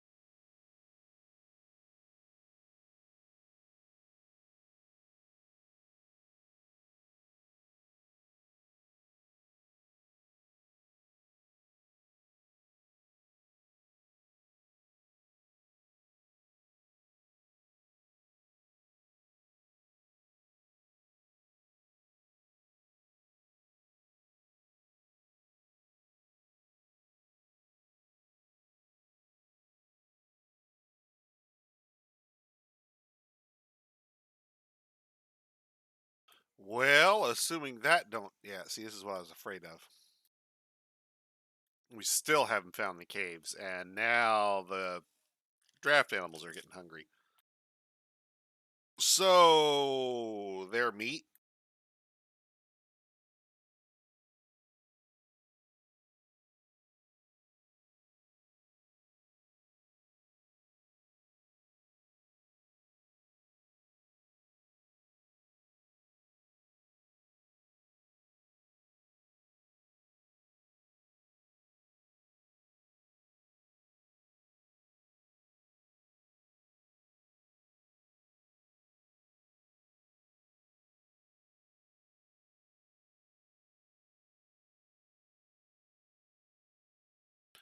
Might as well make them out of ice while we're here.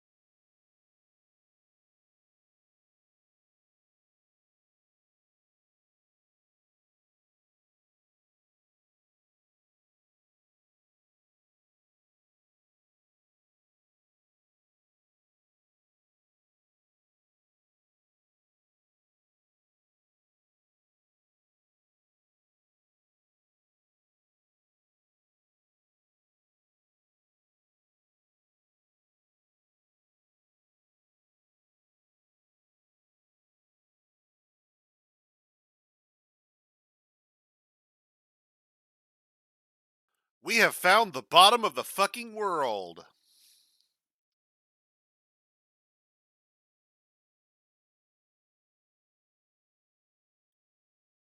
Apparently, we embarked over a magma pool. So, yay for that. But there's cave 2 right there, I'm guessing.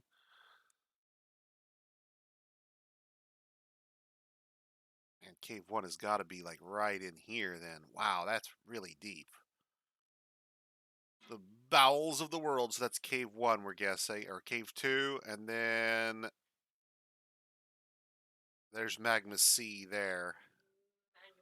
So cave 3 should be right around in there. And then cave 2. And that cave is unfortunate because there's no underground shit there.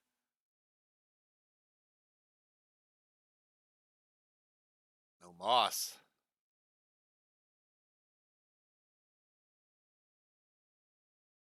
Okay.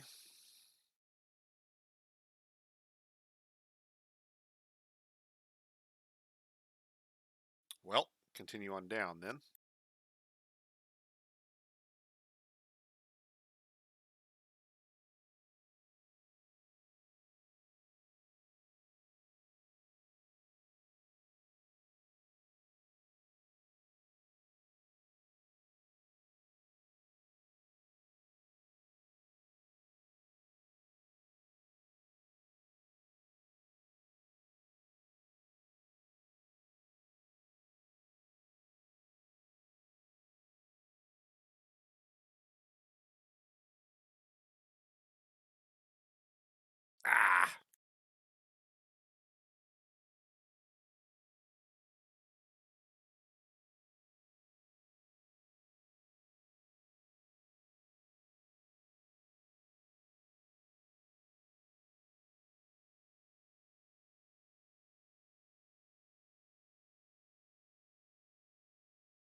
There we go. With luck, we'll butt up against Cavern 1 at some point along that way up. And if not, then we'll look for it around somewhere around -40, it looks like.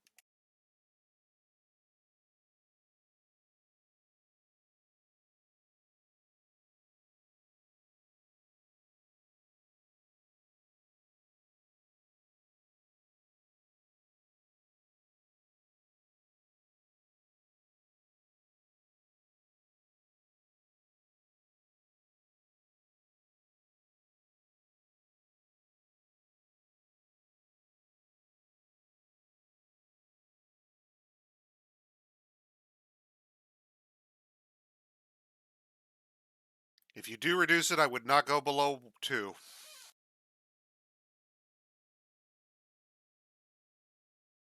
It rapidly increases the odds that you screw up and get a dry cavern both times.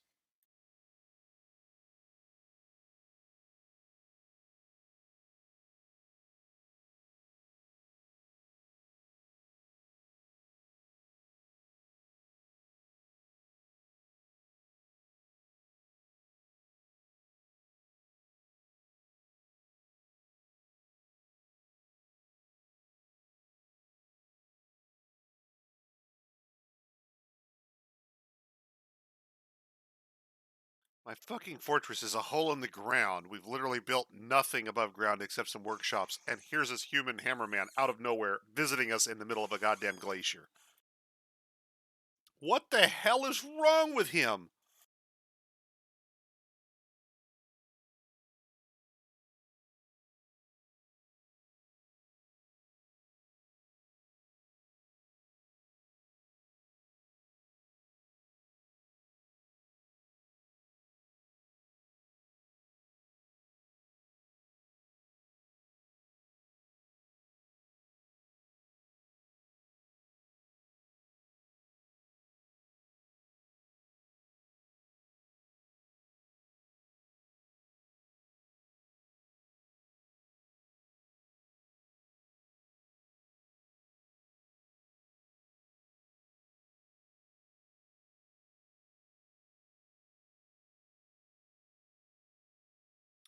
Well, I guess we'll make everybody else into miners and come on down.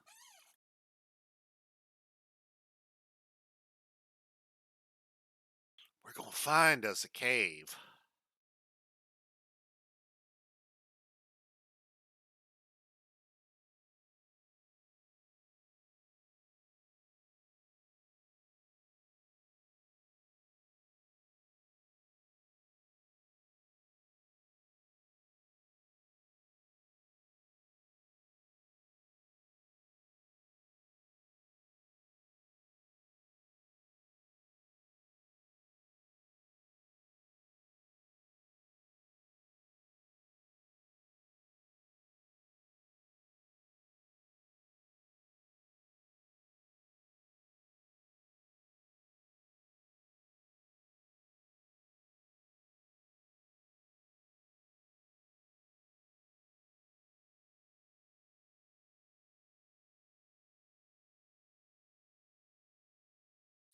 Oh, what is that?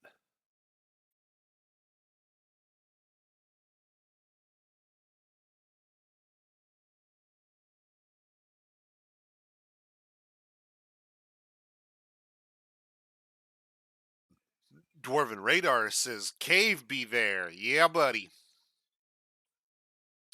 That's a cave.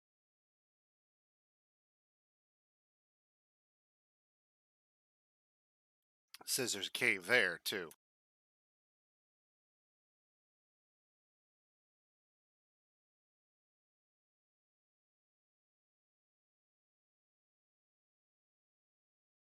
So, a little application of Dwarven radar says we can go back down here. We can expect to find maybe some cave in this floor, but not any higher, probably. Okay, doesn't look like there's any here. Definitely some cave there, though, because we can get green space, you see. So, now that we know where the cave is,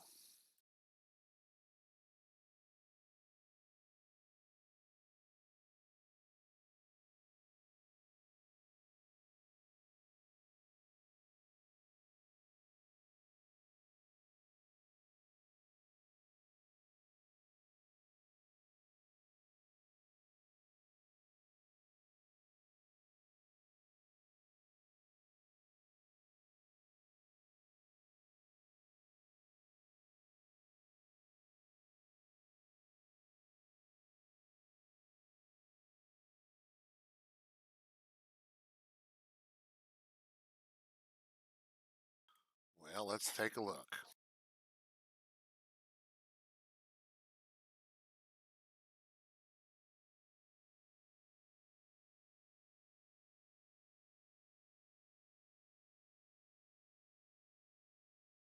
Although, come to think of it, we're not seeing it above this floor because it would be above the ground level, and Dwarven radar won't detect it above ground level.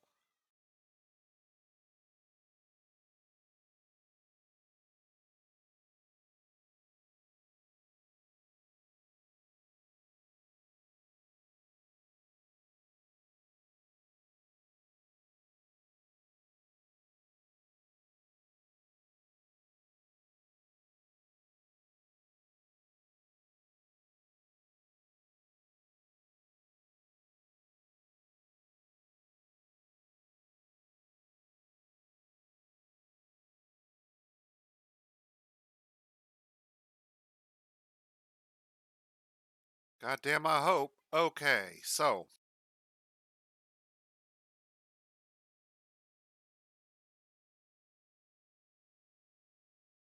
the answer is no. Apparently, we are on the top floor, which is kind of nice.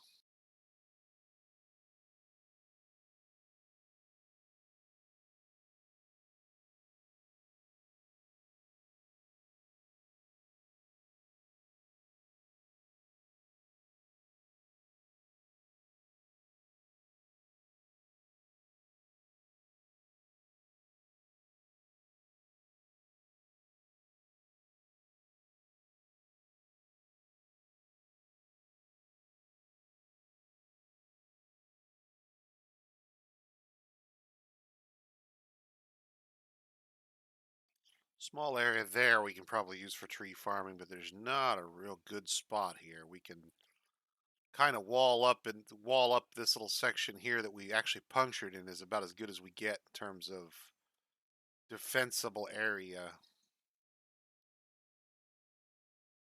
Because at that point, once you go downhill, it's down here, and then that goes down further to down there, below the trees, and then it goes down even further. Problem is if we just wall up this top floor, we won't be tall enough to get any trees, which is why there's no trees in this area. So we'll retreat back behind our wall for a moment and seal off the caverns and figure out how we're going to puncture them. But at that point, we've got a space we can go down and do farming if we need it right now. We can always stick the horse in there, let him go roaming around. He can pasture him downstairs and then remove the pasture, wall him off.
So yeah, the muddy cave down here, that's cavern 3.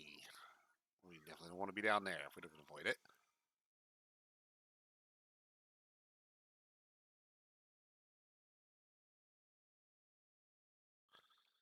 Okay, let's let our guys finish out their digging here.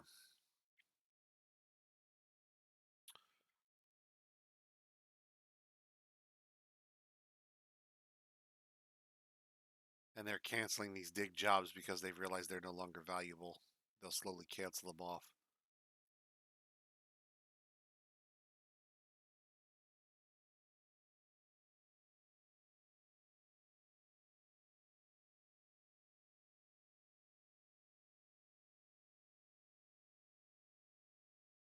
So it looks like we do have some walling up that we're going to have to do even if we want to expose ourselves to caves because there's a giant crack in our stairwell as well as the hole we dug.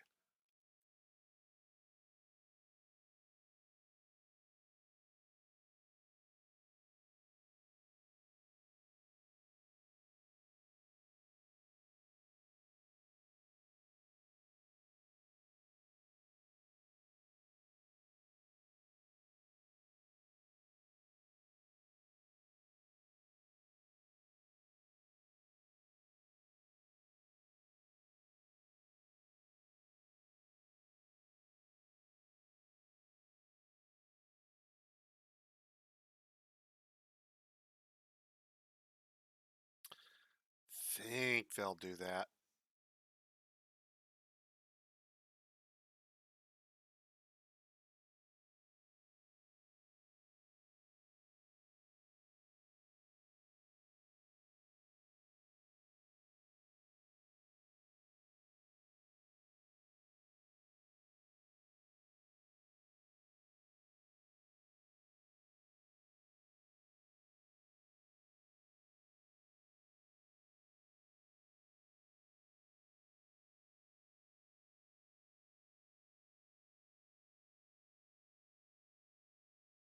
Stand in the right place, please.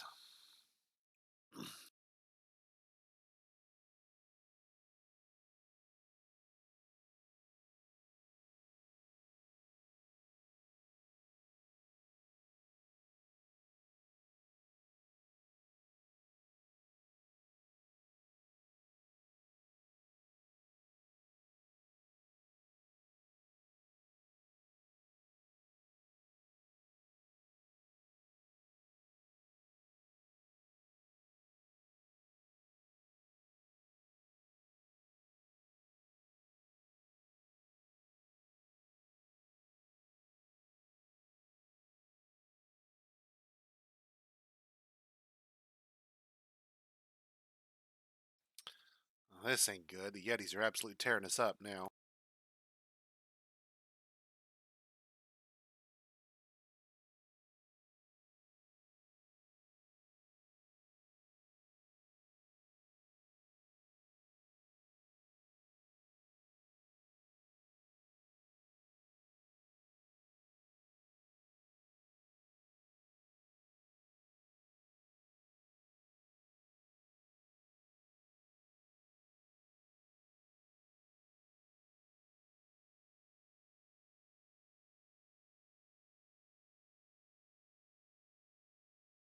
The good news is we're winning this fight. The bad news is we're winning it really fucking slowly.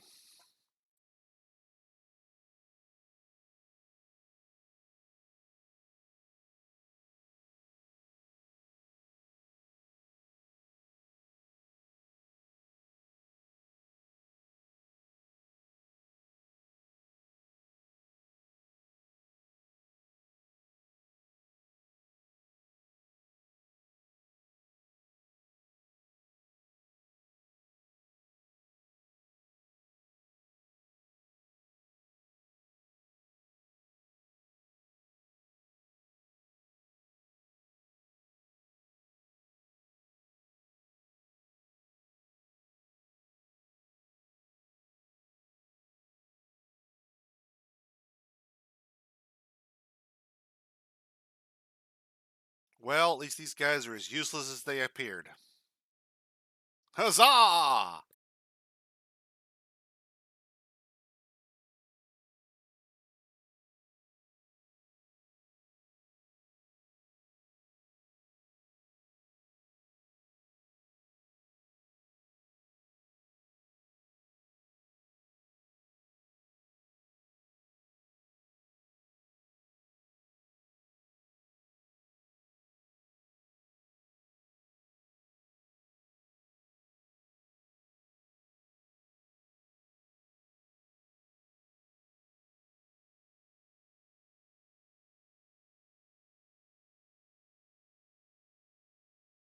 Sometime next year, the Cheesemakers militia here will win.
So I'd like to point out for the record that everybody is sitting here 2 feet away from a pair of bronze picks laying on the ground, sitting right next to the unconscious Yeti, begging us to brain him.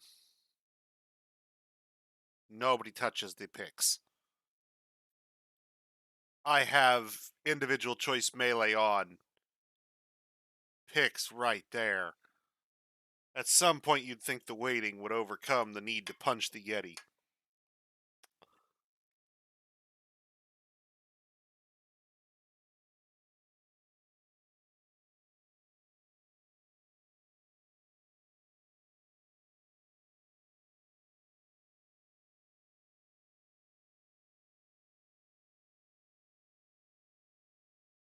Fuck it, they can punch the Yeti till they die of it.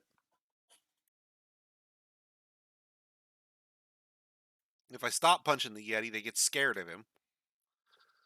If I punch the Yeti, they die of dehydration until he's done. Jesus, it's about time.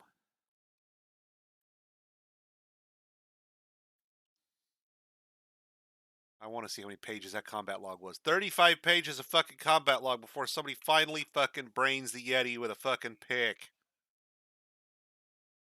Finally. Finally. Of course, it only, clobbered like 3 of our dwarves and wrecked us, I think. But we'll see. You know.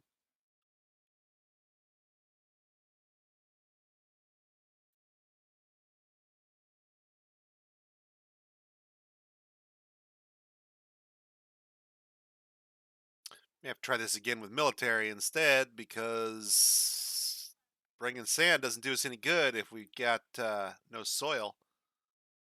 Don't need the bags. Not this early.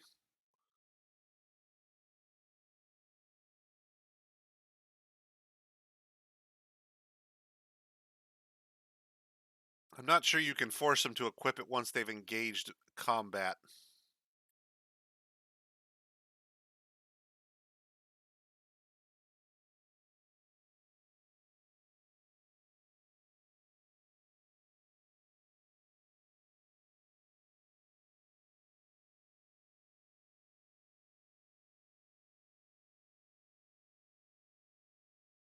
Toppled all our workstations. Awesome.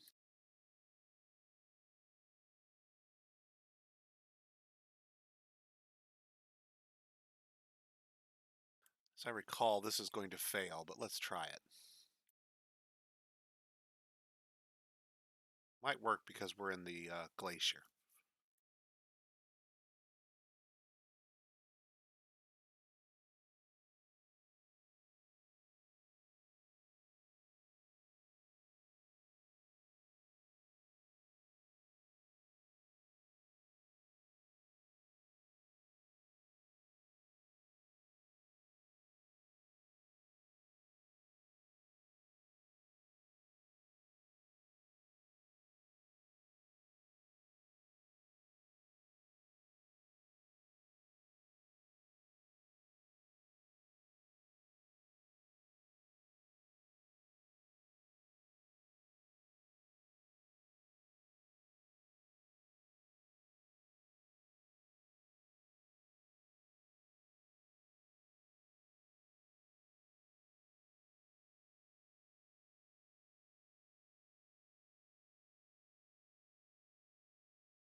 Womp womp. Far more worried about that dwarf land there. Beat half to hell.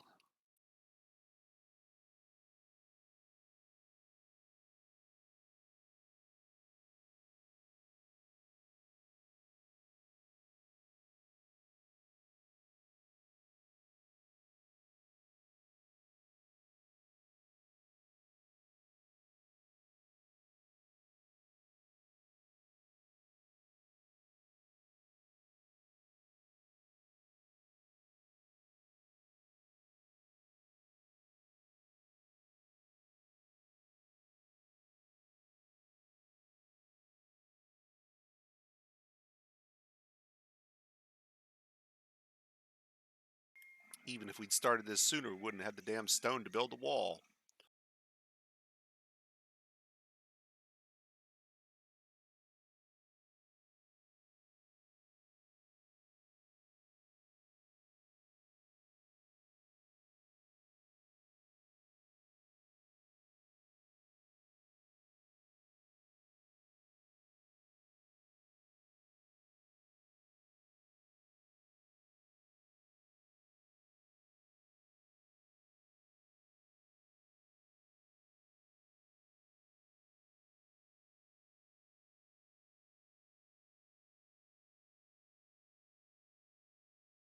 Oh, that's nice.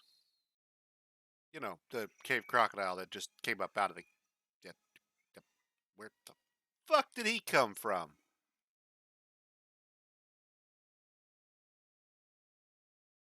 So let's go down and take a look at our caves, because apparently we've got something connects into where a cave crocodile could get his ass in. Oh, right.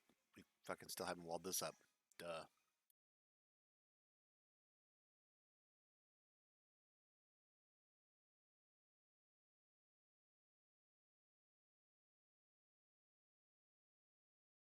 So, assuming we survive the next 10 seconds or so here.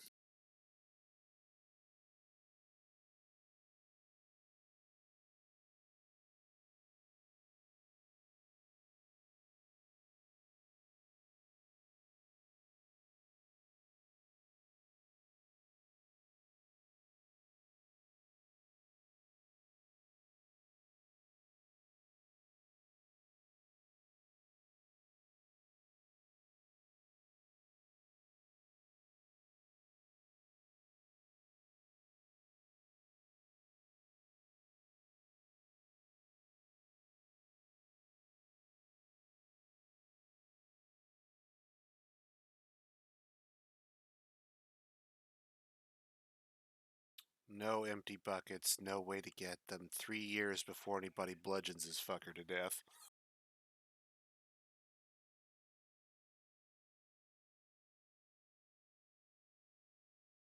Mmm. Gonna have to redo this one, guys. I don't think we're gonna make it.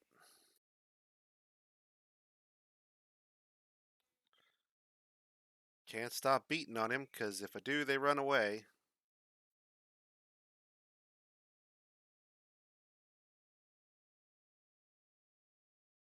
You'd think now they'd be damn masters at this.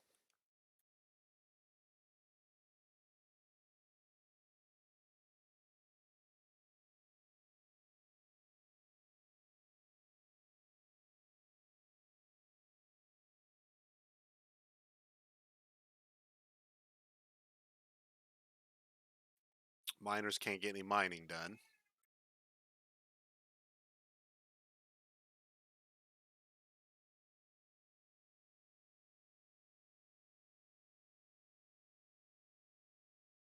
Good for him.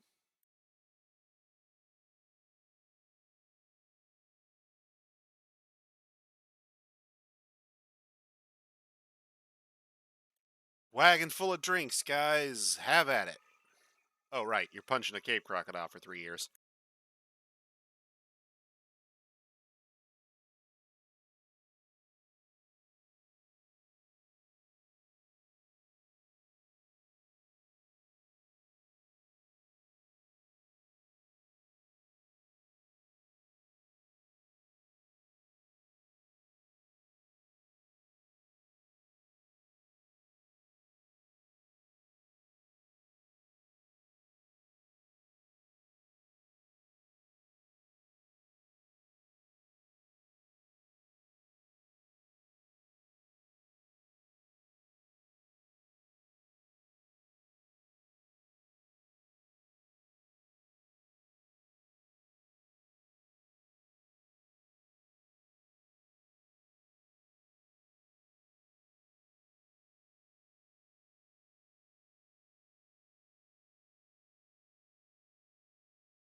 Okay, just checking to make sure that we actually had made extra picks, that they really are not using them. That's just what I wanted to check. Cool.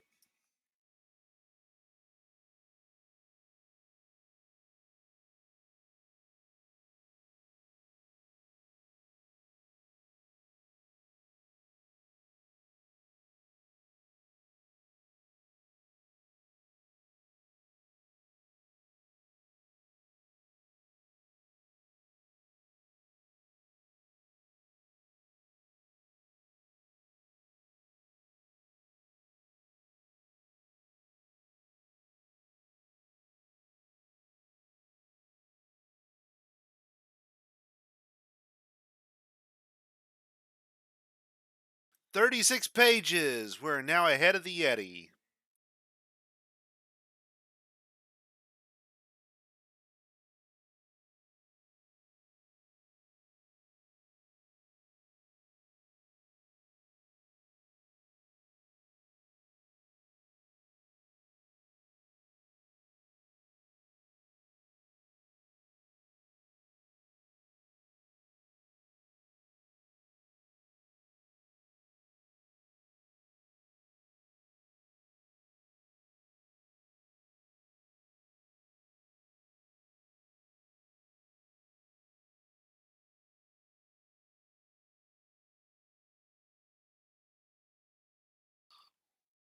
Well, guys, that's going to wrap up a 3-hour stream in just a couple minutes here. The wife demands 7 days to die, so we're going to have to quit. And the question is whether we pick up with this fort next time or whether we roll another goddamn glacier fort and try not to be punching cave crocodiles to death for 12 years.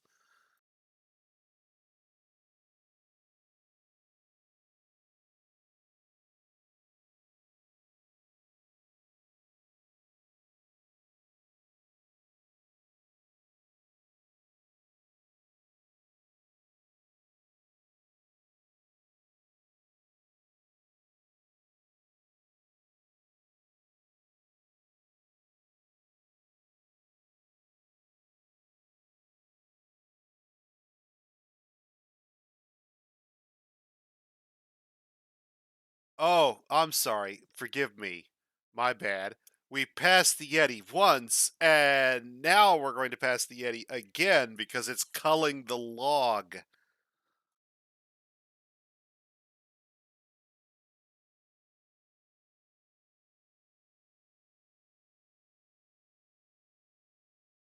I'm thinking it'd be quicker to restart another damn fort. We're going to go through a cycle of watching them punch this damn crocodile to death just in time for them to starve and dehydrate and be overrun by goblins.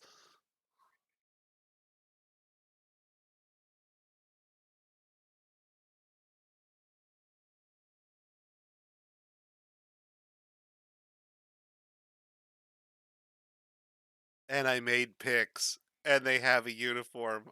I'm fairly certain they have a uniform assigned. Oh no, I didn't give a uniform. There's the problem. Damn, maybe I didn't give a uniform. I thought, what the hell?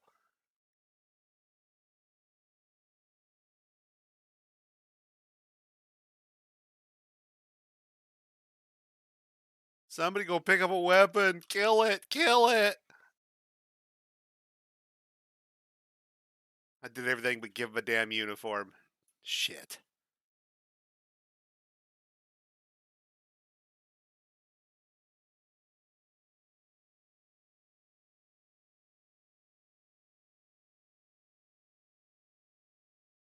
Well, there's the dwarf in the hospital, the dwarf on the surface. That's two.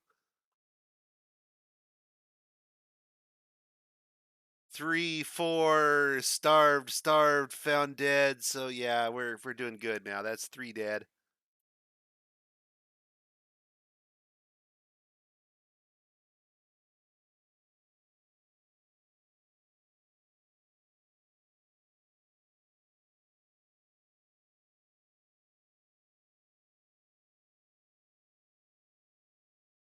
Four.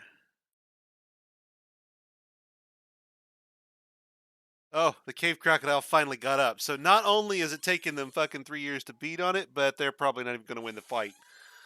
It's let either this one or another one has gotten in now, and that's going to be the end of it.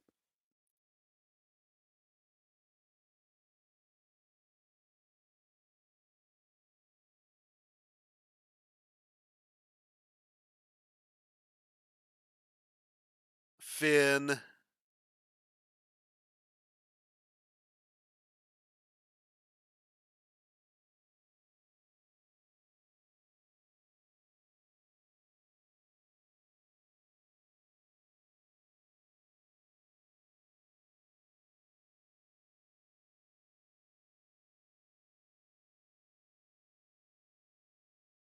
All right, guys, I'll kill it here, and we'll pick up somewhere tomorrow. Probably not with this fort, though. I'll catch you guys tomorrow at about 8 o'clock. See you then.